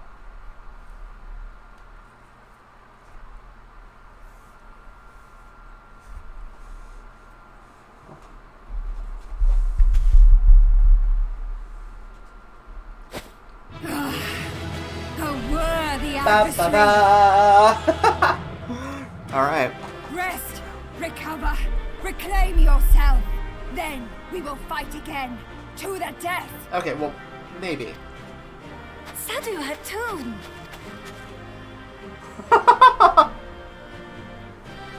God damn it. That was the last of them.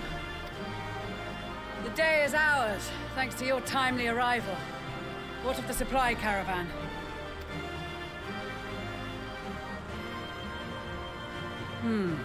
Outmaneuvered, but not outmatched. Good. Let us take the Imperials into custody and rejoin our comrades. Aye. And soon we shall arrive at the capital.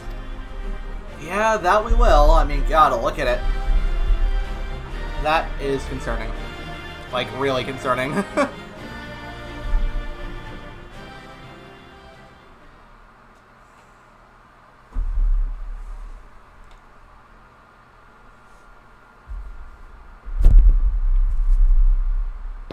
So cold and unforgiving.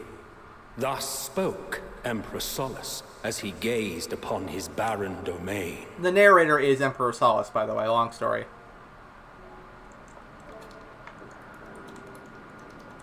"800 years it had been since the Garleans first set foot here.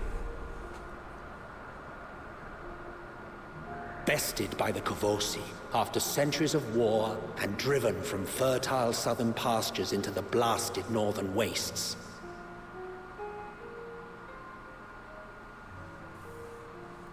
In that garden of desolation, they clung to one another for warmth. Freezing, hungry, desperate, hated.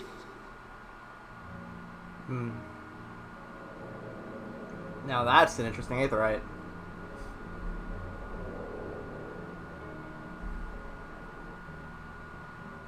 The chosen, forsaken.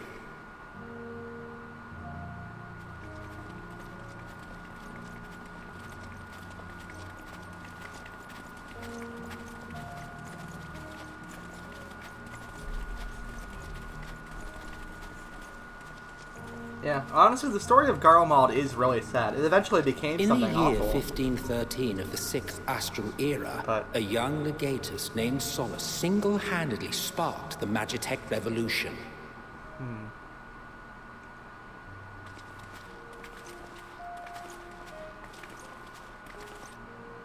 How did he conceive the machina that feed on ceruleum? Once a common, soft-spoken soldier, how had he so quickly ascended through the ranks? Because he was an Asian. Yeah, like so many others, those who knew the truth are gone. Taking in the capital with his eyes for the first time, I recall thinking to myself, far colder on the earth than in the heavens. Yes. Far colder indeed. Bitterly so.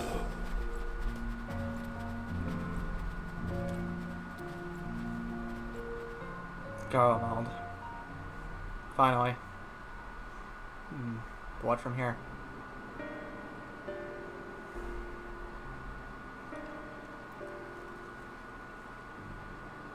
Not so much as a whisper. The roads leading beyond the city walls would have been used less in recent years. Nevertheless, this was one of the most important gateways into the capital. A buzz day and night with activity, aye. Merchants passing through the checkpoint, many of them stopping at the local hostelries. Surely they cannot all have been tempered. It's possible. We can consider the question after we have made camp. If we spend any longer outside, we may well freeze to death where we stand. The tempered Imperials, too.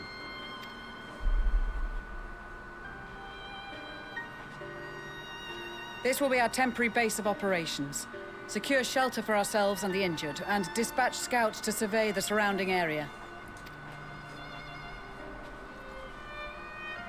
If we're planning on staying here a while, we ought to give this place a proper name. True. Well, the constant sound of ice cracking underfoot makes me think of broken glass. An apt name, perhaps. But enough of this. To work, everyone! Alright then.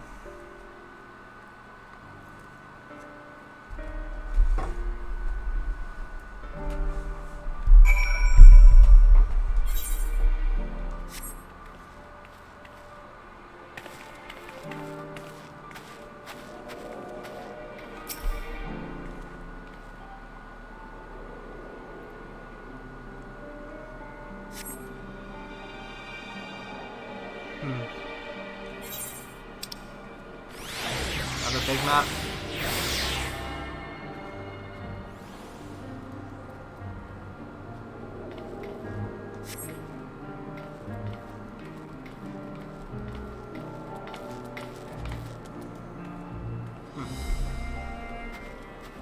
What happens beyond? I don't know. I mean, who knows what the fuck's gonna happen, right? Any thoughts, Alisa? Should it be long before we have a half-decent camp with so many helping hands? I was concerned the snow might hinder our progress, but our Ishgardian friends are used to working conditions like these. Yeah. In spite of the obstacles we face, our plan proceeds apace. In just a little farther, we will reach the capital itself. Still, we mustn't get ahead of ourselves. As soon as the camp has been made fit for purpose, we are to discuss a course of action with Lucia. Would you mind asking Stoll and Graha to join us in the building to the northeast of the camp? Alice and I will meet you there.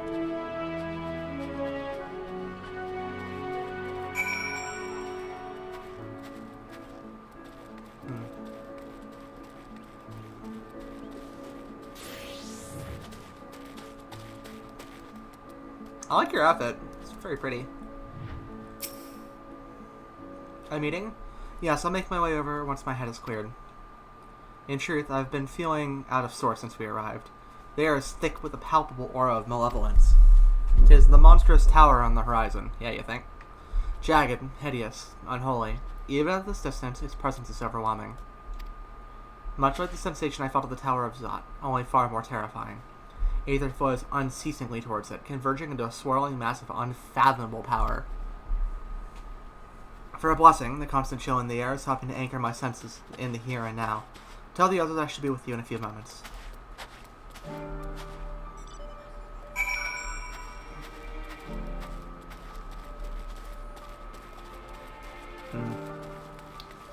It's a grim sight, that's for sure. Not sure how else to put it. Ooh, I like the fur jacket, that's nice. You'll be pleased to know most of the tempered have been quartered inside the nearby buildings and are receiving treatment as we speak. I do, however, feel no small amount of guilt for commandeering civilian homes. The occupants may be long gone, but everything is exactly as they left it. Considering the length of time that has clearly passed since, one would expect to find them ransacked, and strangely, there are no signs of anything having been stolen. It's possible that everyone fled at the first sign of trouble, although it seems to me that they left far too many useless possessions behind. Right, although there is no conclusive evidence, I strongly suspect they are tempered.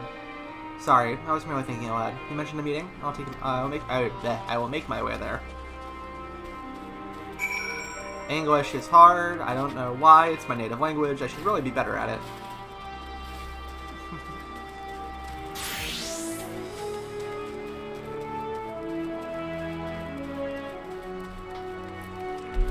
Look at all the chocobos hanging out around here. Thank you for informing the others of our meeting. When everyone is here, we will begin.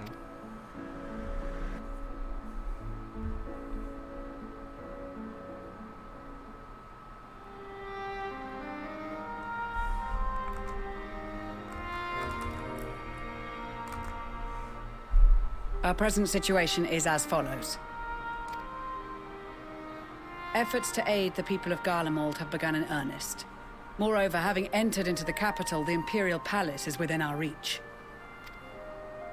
But before we proceed further, we must learn what has befallen this city.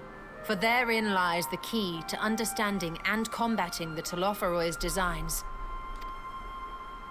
I have a suggestion, if I may. Several of the Imperial soldiers we captured on the Magna Glaciers are members of the Populares and acquaintances of mine. Once we have cured them of their tempering, they should be able to give a reliable account of the events leading to the capital's downfall. True. Very true. A promising idea. I will assist the healers and their ministrations.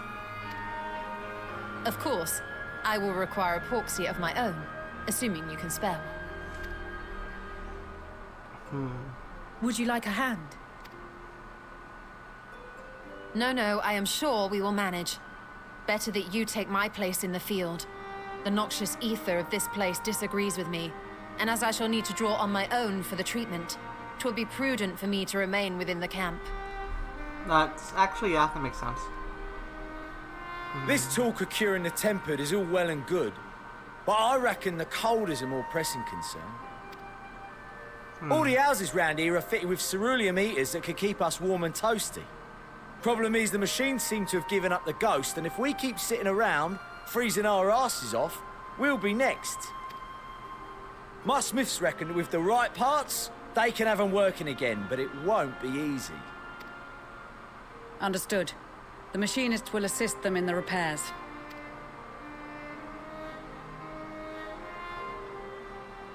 The rest of us should either stand watch or survey the area. We've made our presence known to the Telofroi. They will be searching for us, if they have not already ascertained our position. That we have seen no sign of them since the battle suggests they have yet to do so. However, I suspect they may be biding their time. That's definitely possible. It's Fan Daniel. He's up to something Or creepy. perhaps we are beneath their notice.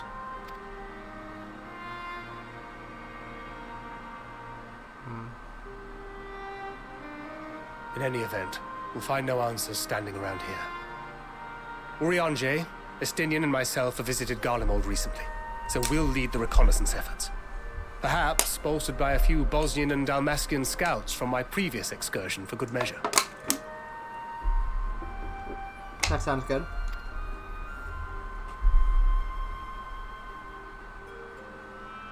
Don't forget about us Alamegans. We have experienced scouts of our own. Well now, this is turning out to be a rather sizable team. With such numbers, we should be able to cover a wide area with relative ease, Sure. including that surrounding the Imperial Palace. How about you, Graha? I have a feeling we'll find a use or two for that vanishing spell of yours.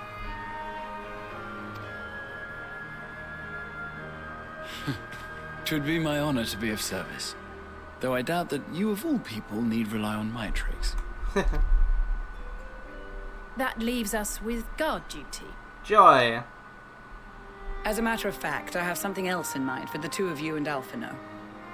I just realized that my my coat has a little like bow where my tail comes out. That's so cute. Aw. Between here and the center of the capital lies the Eblan Rhine. I would have you search the area for survivors. Your keen sense of direction, honed in your extensive travels, should prove useful in navigating the ice fields. Sure.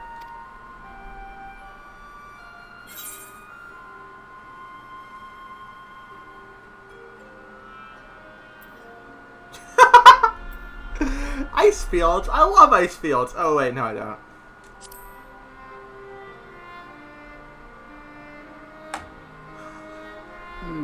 As ever, you do not want for enthusiasm.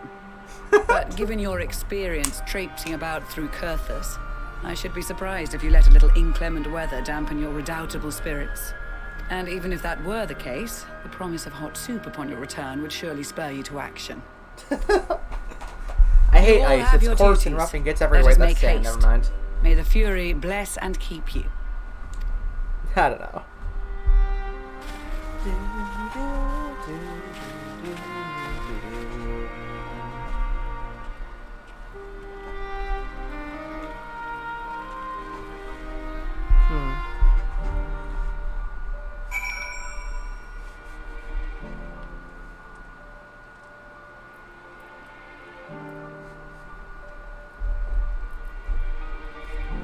Journeying through the ruins of Garlemald with my friends.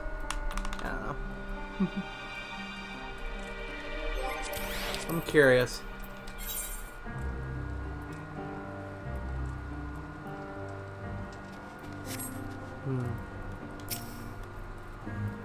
I never thought myself much of an explorer, though I suppose my adventures have taken me to all sorts of strange and distant places. With that in mind, traversing an ice field should be a simple feat. Gods be good. If it's this cold with Tatari's clothing, I tried to think how we'd fare without it. I must remember to thank her when we next meet. It makes me realize, too, that while the people of Garlemald have spent their whole lives in conditions like these, even they'd be hard-pressed to survive away from the warmth of their homes. If there are any survivors, we must find them, and quickly. Yeah, let's do it. What's up, Emily? What ho, chums? Been giving something to do, have you? As it happens, I too have been ordered to make myself useful. Sounds like a rather tall order. Since you ask, we're discovering the Eblan Rhyme for survivors. What? Wander on ice fields on the off chance you'll find someone? You'd take forever to finish the job without the benefit of my expertise, or more specifically, my telescope. Come, friends, I know just the spot that begins our search. Alright. I'll probably regret this, but we might as well humor him. Yeah, I mean... Alright. Let's take a look around, I guess. God, that is so foreboding.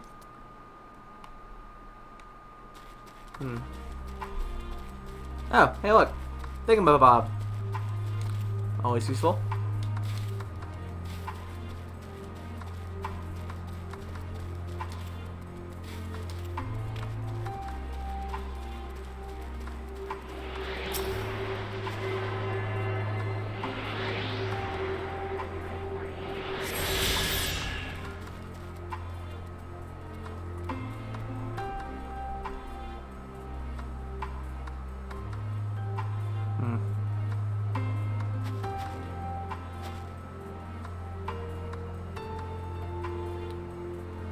Pretty desolate, you know? The fact that they managed to survive out here is pretty impressive enough. You know, it's a shame they were forced to live out here, but of course, mostly through Emmett's machinations, they turned into something pretty awful. Still plenty of normal people who live among them, though. They weren't, you know, they didn't choose to live here or to get born here.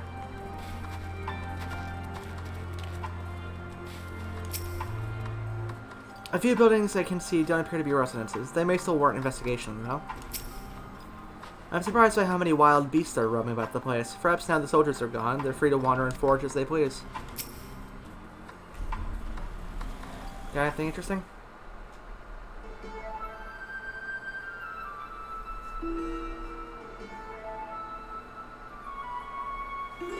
I spy with my little telescope.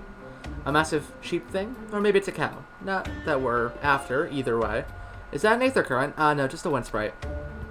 Other than that, it's all snow, snow, snow, but lo, what do I see over yon hillock? Me? Yeah. Let's see. I've been going for about 11.5 hours. And you know what? I have no sign of slowing down. I'm going as long as I can. Because I can, and this is fun. That's no mistaking it. That's a girl. But I hope you've been having a good time, Ray. At least, if you've been around. A survivor, show me.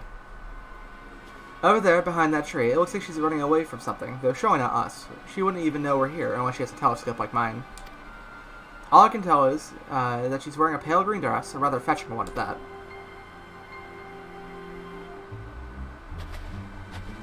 She'll be long gone by the time we get anywhere near her, but we should be able to follow her footprints.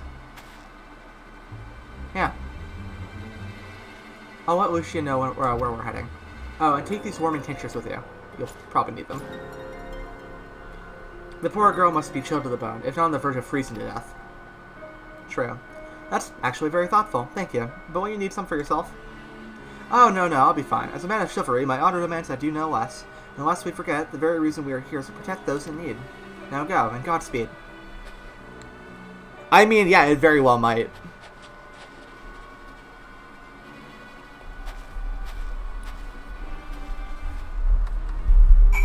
Alright. Into the snow we go. This is a properly snowy looking mount. Aside from, the fire.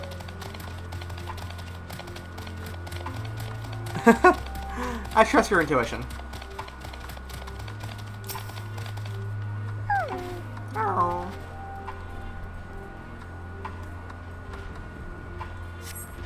A trail of fresh footprints lead to the east.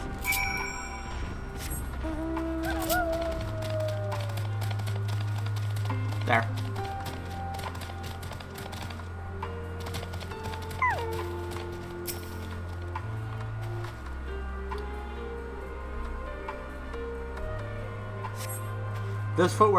These footprints appear to be the same as they you saw previously, and they lead towards the building. Don't they now?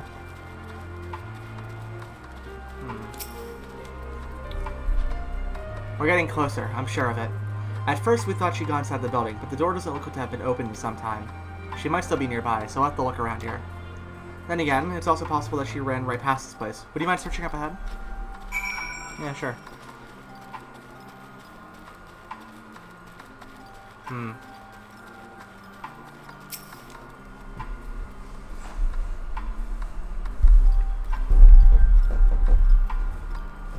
I don't know. I mean, Ray, do you want it to become a 24-hour stream? Is that something you'd enjoy?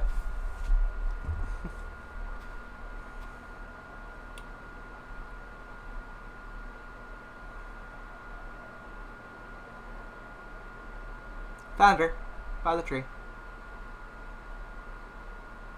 The girl in the green dress anxiously surveys her surroundings. Were you to call out to her from this distance, it might attract wild beasts at your location. It'd be safer to get closer first, but you must do so without drawing her attention. I have to do a stealth mission in this shit? Alright. I'll try and be careful. Follow the girl from a safe distance. The objective will end in failure if you are noticed. Make use of cover such as rocks to approach her without being seen. Similarly, the objective will also end in failure if you fall too far behind. Should you fail to complete the objective, you may try again by returning to the designated location. Alright. Where do I fucking run to?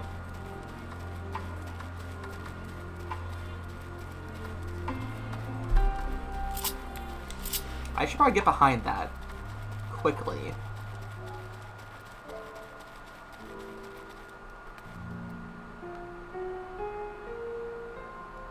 Fire to that rock next.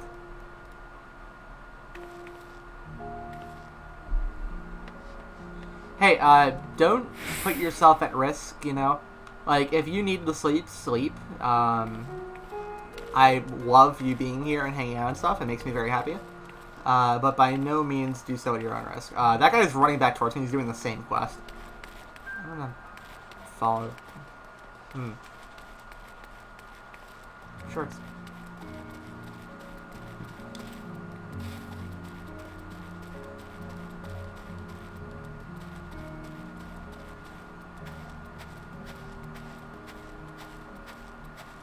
No. You can't see shit. What the fuck is that?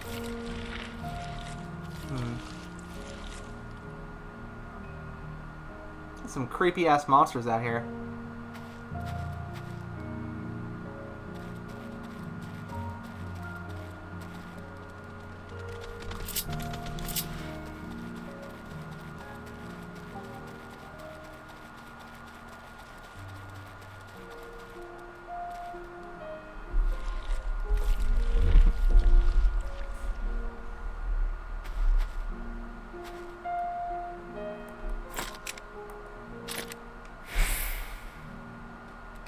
I'm not sure where to hide next. Behind the tree, I guess?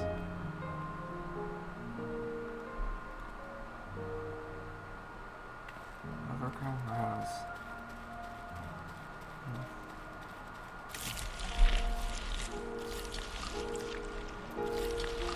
God, it's so creepy. Oh, I hate it. Hate it! Nope, nope, nope, nope, nope. Gotta keep going. I'm not sure what that said. I imagine she's probably going to that house, though. That'd be my guess.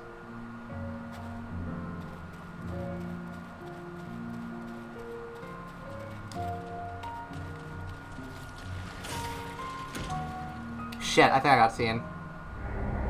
No! Okay, I guess I should have stayed behind the tree for a bit? I'm not sure.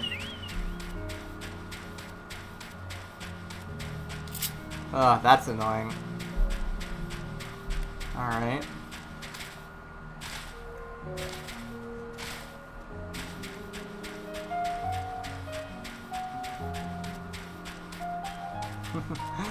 I should be playing ninja for this.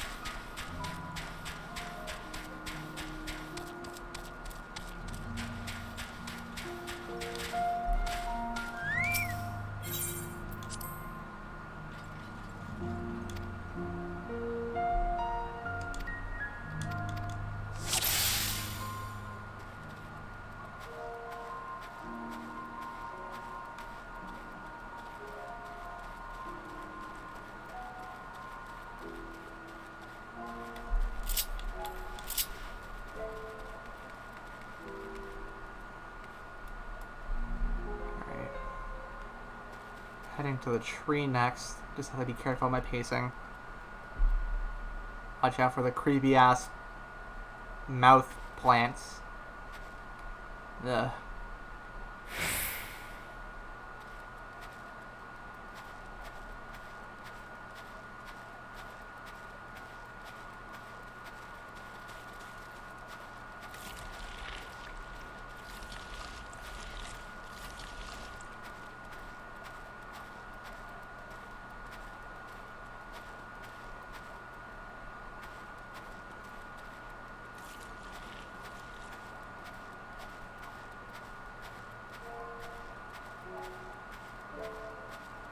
No, nobody's here.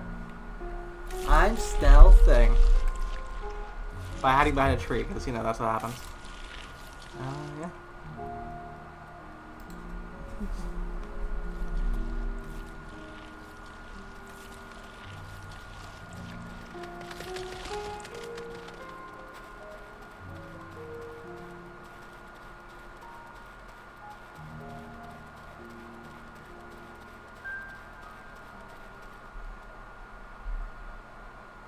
Stealth. Obviously.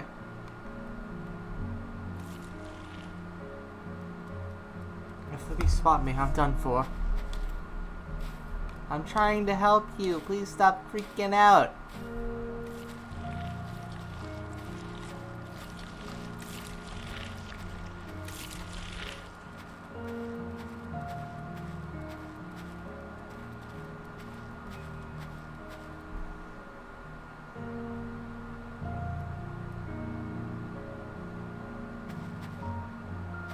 They're all depending on me. Huh.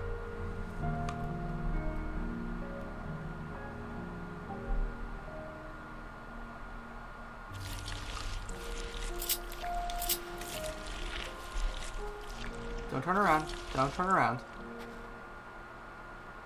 You can't see me.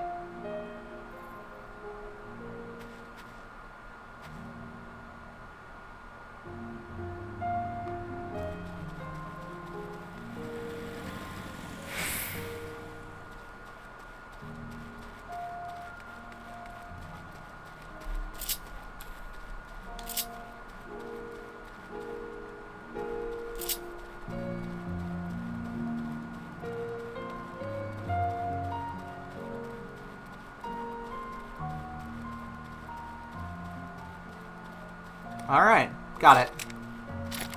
Oh, Mimi, thank you so much for the stretch on the hydrate. I hope you're not watching too close, so this is like big old spoiler town.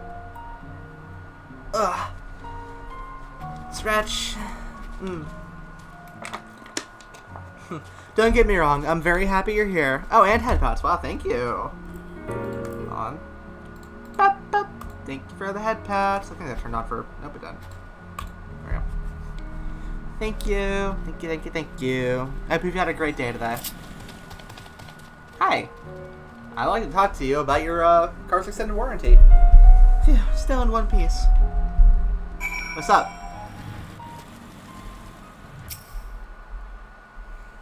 I literally haven't been watching at all, just saying hi. Ah, well, hi.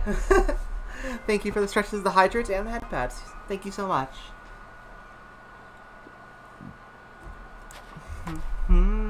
Hello, I'm the Warrior of Light.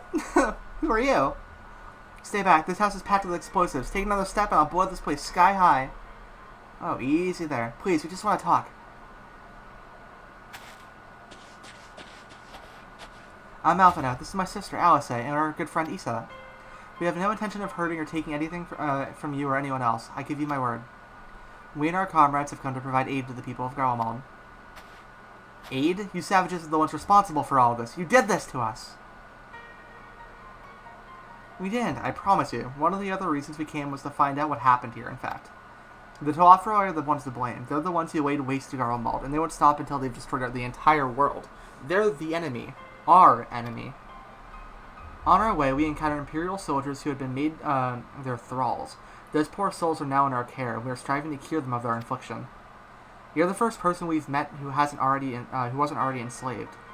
How were you able to escape the Telophoroi's influence? Are there any others like you?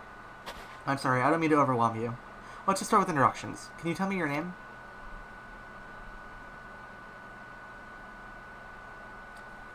My name is, Lucinia. As far as how I managed to stay sane, I've been asking myself the same question. Ever since that night, and the roar, that terrible roar, and then the screams. I was screaming too, I think. I'm not sure, I can't remember. The roar? Uh-oh. Then came the silence. Everything was still. It was like waking up from a nightmare. I thought that maybe the fight had stopped, so I stepped outside. Of the fighting.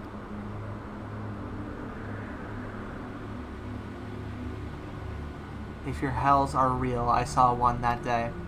I ran past friends, people I'd known all my life, eyes vacant, dead, staring at the sky. Others were mad and violent. I saw them struggle with soldiers, but I didn't stay to watch. I fled, as far as my legs would take me.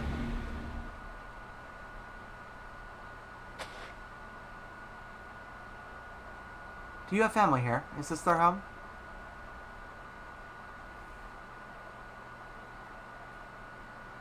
No, this is Victor's Spoils, a mansion for retired soldiers.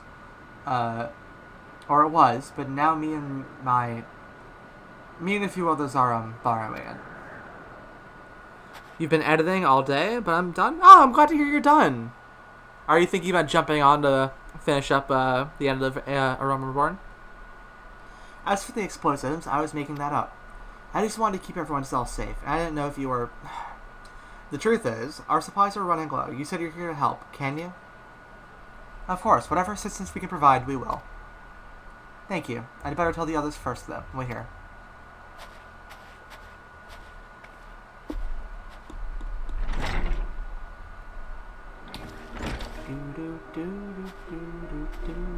This is everyone. Lucinia says you can be trusted, but these are desperate times. We'd be fools to let foreign troops into our home. Having said that, were you to provide us with the means of heating the place, a sign of goodwill, perhaps we could take you at your word. If that's too much to ask, then leave us be. Trying to put my firewood gathering skills to use, could you provide the spark with a little magic, I'll say? We'll have a fire burning in no time. May we build it under the gazebo? The what? Oh, you mean the bower. Yes, do as you will.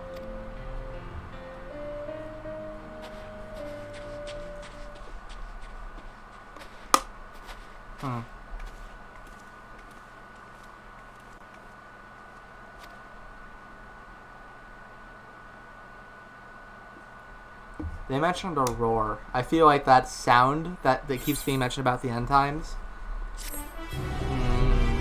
I don't know. This is gonna be real fucking weird, that's all I know. We're walking into the lion's den and then some.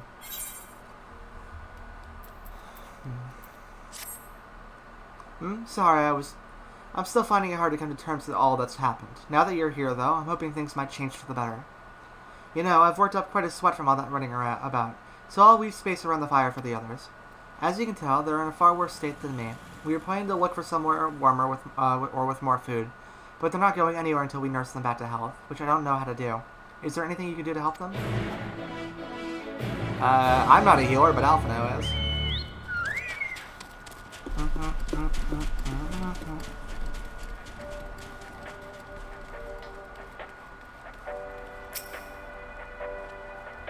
I can treat the frostbite in their wounds, but I'll take time for the fire to do its work.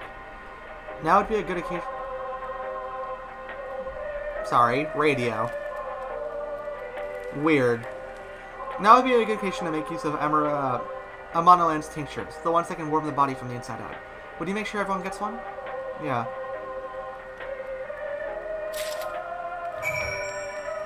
Sorry, that's weird. That kind of spooked me a bit. The numbness is beginning to subside, though I suspect one of the fire dies or will return with a vengeance. Here, try this. Being gifts from the notoriously unreliable Amenolin, it is highly doubtful this concoction will have the intended effects. If only there were willing, or more importantly, unwitting volunteers on who to test it. Oof. Warming tinctures? I've never heard of such a thing. No harm in trying. But tell me, have you heard aught of the city? Though calling it that seems absurd after what's happened. It's nothing but ruins now. The few buildings still standing offer no more than meager protection from wind and snow. Food production and water purification, the magic tech that sustained us, has come to a grinding halt. What machina that remain operational cannot be run for lack of cerulean. Of course, cerulean ingens is full of stuff for all the good it does us. No one here knows the first thing about extraction or refinement. All is well, yes, never better. I'm sure. The radio is playing the Garland theme, but it's like... I don't know, like a different version of it. What sweet liberation is that? Is it poison by chance? It was a joke. A joke! Ugh, if I laugh, it's tis that I may not weep. So said the poet, and alas, my tears would freeze on my cheek ere they fell. We are the blessed damned to bear witness to the fall of the great empire while our brethren lie dead, or live on as puppets of flesh. First come the war, then the roar. When morning came, Garland was no more. In a cacophony of gunfire, explosions, and screams as our beloved capital razed to the ground. From the rubble rose the disheveled remnants, their lavish finery caked in ash as they shuffled mindlessly towards the palace, each bearing a fragment of stone or metal, an offering perhaps to the architect of our destruction. A hopeful few tried to reason with the deranged, only to be beaten for their kindness. But I know better than to plead with the horde. I fled with my health, if not my consciousness preserved. Now I wait for my fellow cowards for our final judgment. Yikes. That's really dark. What do you want?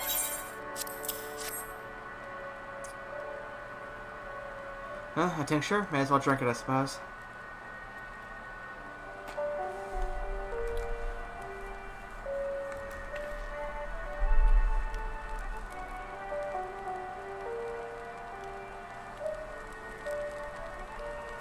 Yes, it's a radio.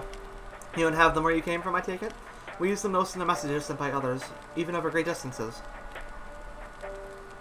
There are different types, but the motto is by far the most popular. One second. Made with quality components crafted with the finest ore, sourced from Locus Amenus, it is. Not that all the useful since the capital fell to ruin. The people at the broadcasting station must have either fled or ended up like all the others. Because all we've been hearing is the same music being played over and over again. Home beyond the horizon, an ode to the brave men and women sent to reclaim our ancestral homeland of Locus Amenus. We may have founded the empire in these frozen ways, but we always hope to take back what was once ours. It is a solemn reminder that though we must suffer great hardship, better days will surely come. Despite everything, I believe the Emperor Varus yet lives, and that he speaks to us through our radios. It is a cunning strategy, faking his murder. He must have foreseen this catastrophe and chosen to conceal himself, that he may one day make his triumphant return. Yeah, I don't know about that. I'm sorry, buddy. Yes, I'm sure of it. Emperor Varus would not be defeated so easily.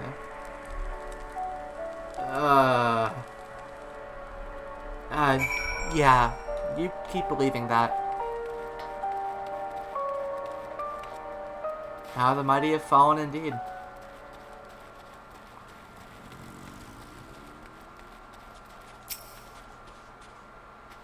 What's that?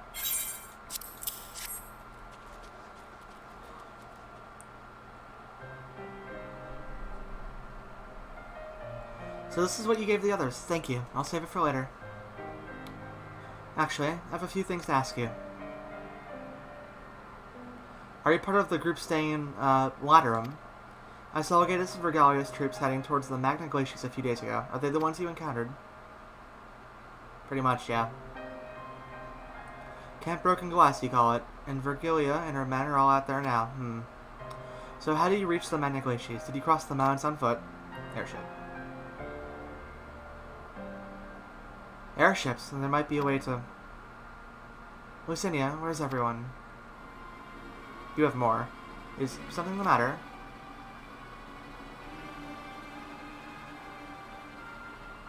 A voice from inside, you say? You must be imagining things. Everyone's out here. Perhaps the baby Almastius found its way into the house. It wouldn't be the first time. Well, the soldiers have scared them off, while animals have been roaming closer to the settlements. Some have even been known to attack people, too. I just had an idea. If you and yours are strong enough to defeat Legatus, then surely a few beasts shouldn't pose a threat.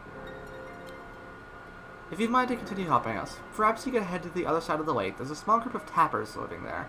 People whose jobs was to extract ceruleum. They still do, from what I can tell. I've already tried asking if they would share their fuel with us, but they're not willing to give it away. They want food in exchange. Lots of food. And that's something we don't have and can't get on our own. On top of that, to even reach their den, you have to make our way past all those creatures. Would you be willing to go in our place? We only need enough ceruleum to last until the others are strong enough to travel to your camp. If the offer still stands, that is. Oh, I don't expect you to give up your own supplies, but there might be another way to pay the tappers.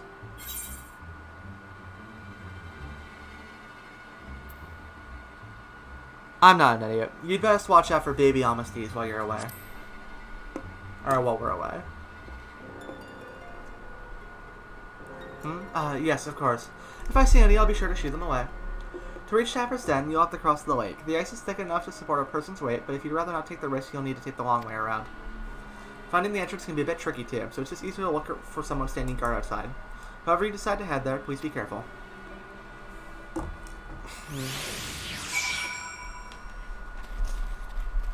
Alright, I can probably do that for you. Let's go, Wolfie.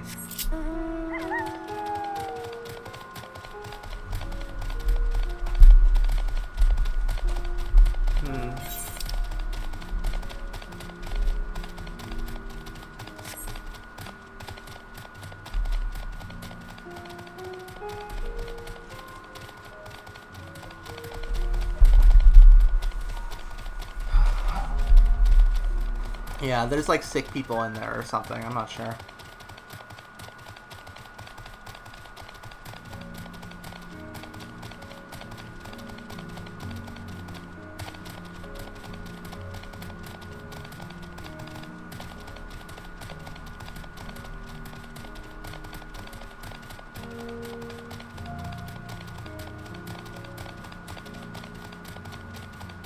Not that big of a deal.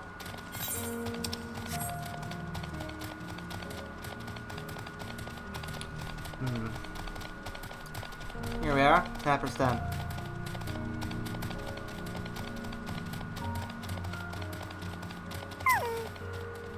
Who goes there? How did you find us? What do you mean I stand out here like a sore thumb? If the purebloods over at Victor's Spoils hadn't given away our location, you'd never have found us. Those stuck-up arseholes. Thought they could come waltzing in here demanding Cerulean with nothing to offer in return. Huh, looks like they boots on the other foot now that Captain's gone to shite. Or Capital's gone to shite. So they've resorted to sending you to negotiate. Now you know your game, Sellsword. If they think you'll give, will give into intimidation, they've got another thing coming. Alright, really? Okay, guys, I'm sorry.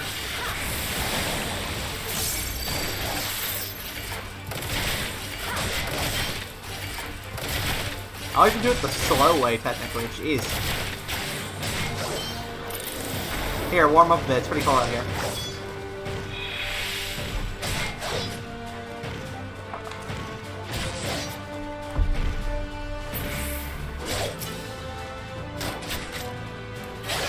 Bye!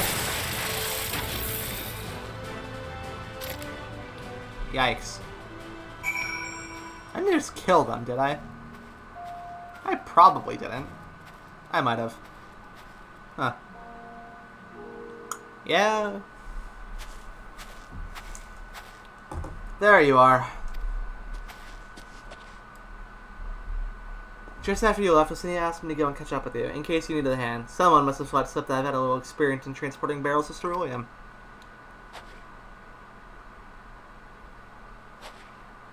So this is Tapper's Den. Well then, after you.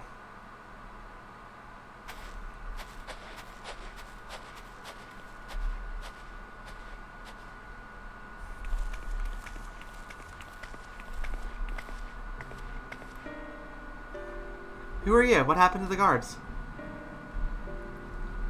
I kicked their asses. With the gun. The Orzans and rebels here to save the people of Garlemald. That doesn't make any goddamn sense. Why in the hell would you pass up this chance to put those Imperial bastards to the sword? Let me guess, none of you are Garland. You were brought here from other lands? Yeah, Garibania, Yangsha, Bosja, Damascus, to name but a few. Some dragged here against their will, others fed bollocks about a better life, all put to work against extracting ceruleum. All given the esteemed title of An, placing us firmly in the bottom rung of the ladder. But the old hierarchy means nothing in the new Garlemald, says we. About the only thing that's escaped more or less unscathed is ceruleans, still sustaining us even without our paymasters out of the picture. We hear you're experts in drawing up cerulean from the bottom of the lake, but how can you do that if it's frozen over? Huh, wouldn't you like to know? Trade secrets, I'm afraid. At any rate, it's not as if ceruleum is used for much these days, what with obsidian ruins. We take enough to power our heaters and save the surplus for later. And though it helps stave off the cold, it does sod all about our hunger unless we trade it away. Speaking of which, be sure to tell your continent we've got ceruleum by the barrelful. And if they're interested, we'll exchange it for whatever provisions they're willing to spare. We can certainly ask, but if you're all free to go now, why carry on living here? Free to go? Go where? If we manage to go back to our homelands, there'd be nothing left for us thanks to the Empire. And with the knowledge and skill we acquired working here, we'd be practically useless outside of Garlemald. So we're staying for the time being. As long as there's need for ceruleum, we'll find a way to get by, even if Garlemald is as we knew it, is gone for good.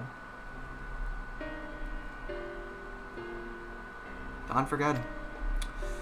Yeah, probably.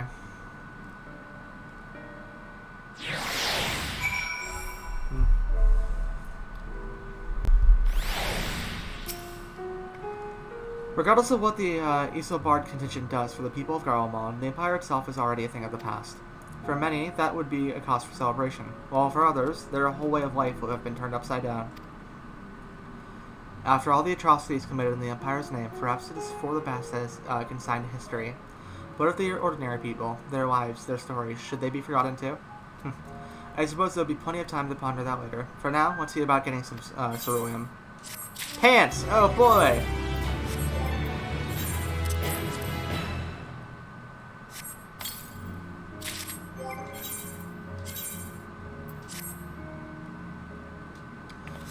Not my normal style, but, you know, I'll take it until I get to a place where I can change again. Jarek is amenable to making a deal. So you come seeking ceruleum, have you? Yeah, a good amount of it, please.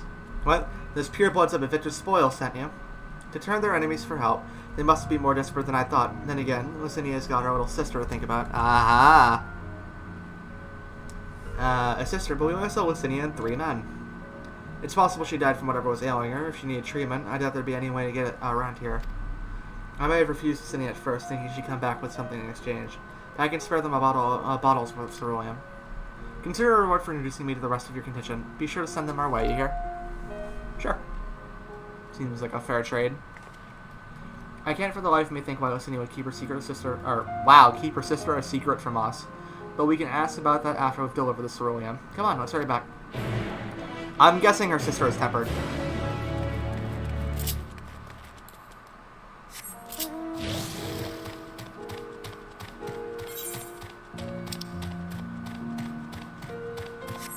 It's a rough life these people have. Nowadays, anyway. What do I get at my next level, next ability? I assume it's 84, but what do I get? The trait looks like. Enhance reassemble. Oh, yeah, that's really good. Basically, that makes it so my ability makes it so wow. The trait I get at level 84 makes it so that one of my abilities, which basically can guarantees my next hit is a crit, gets 2 charges, which is actually really, really good. It means I will be doing kind of insane damage by the end of this.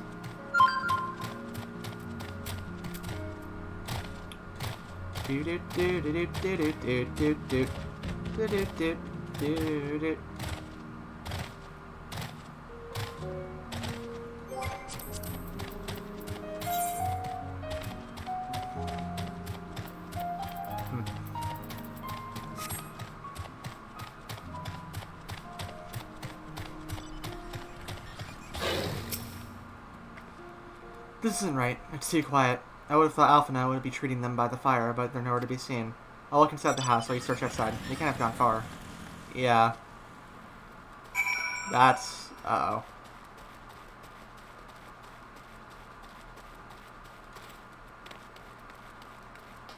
That's where they were last time, but...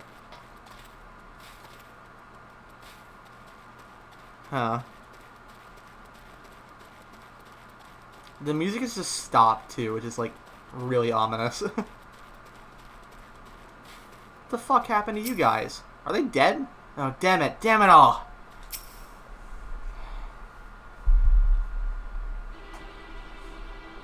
What happened? Alpha, they asked me to help carry supplies, but when I followed them back here, they attacked me. Caught me off guard, forced me to defend myself. I feared they fared rather worse than me. You can't fool us. We know what you're about. Vultures, that's what you are. Waiting in the wings for us to show weakness. Then in you swoop.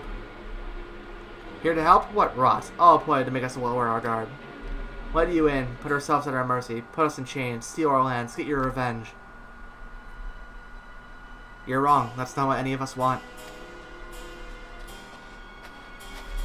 Save the arguments for later. We've got bigger problems. I found empty medicine bottles in the bed that was still warm. It's true. Lucinia was hiding her sick sister inside the house.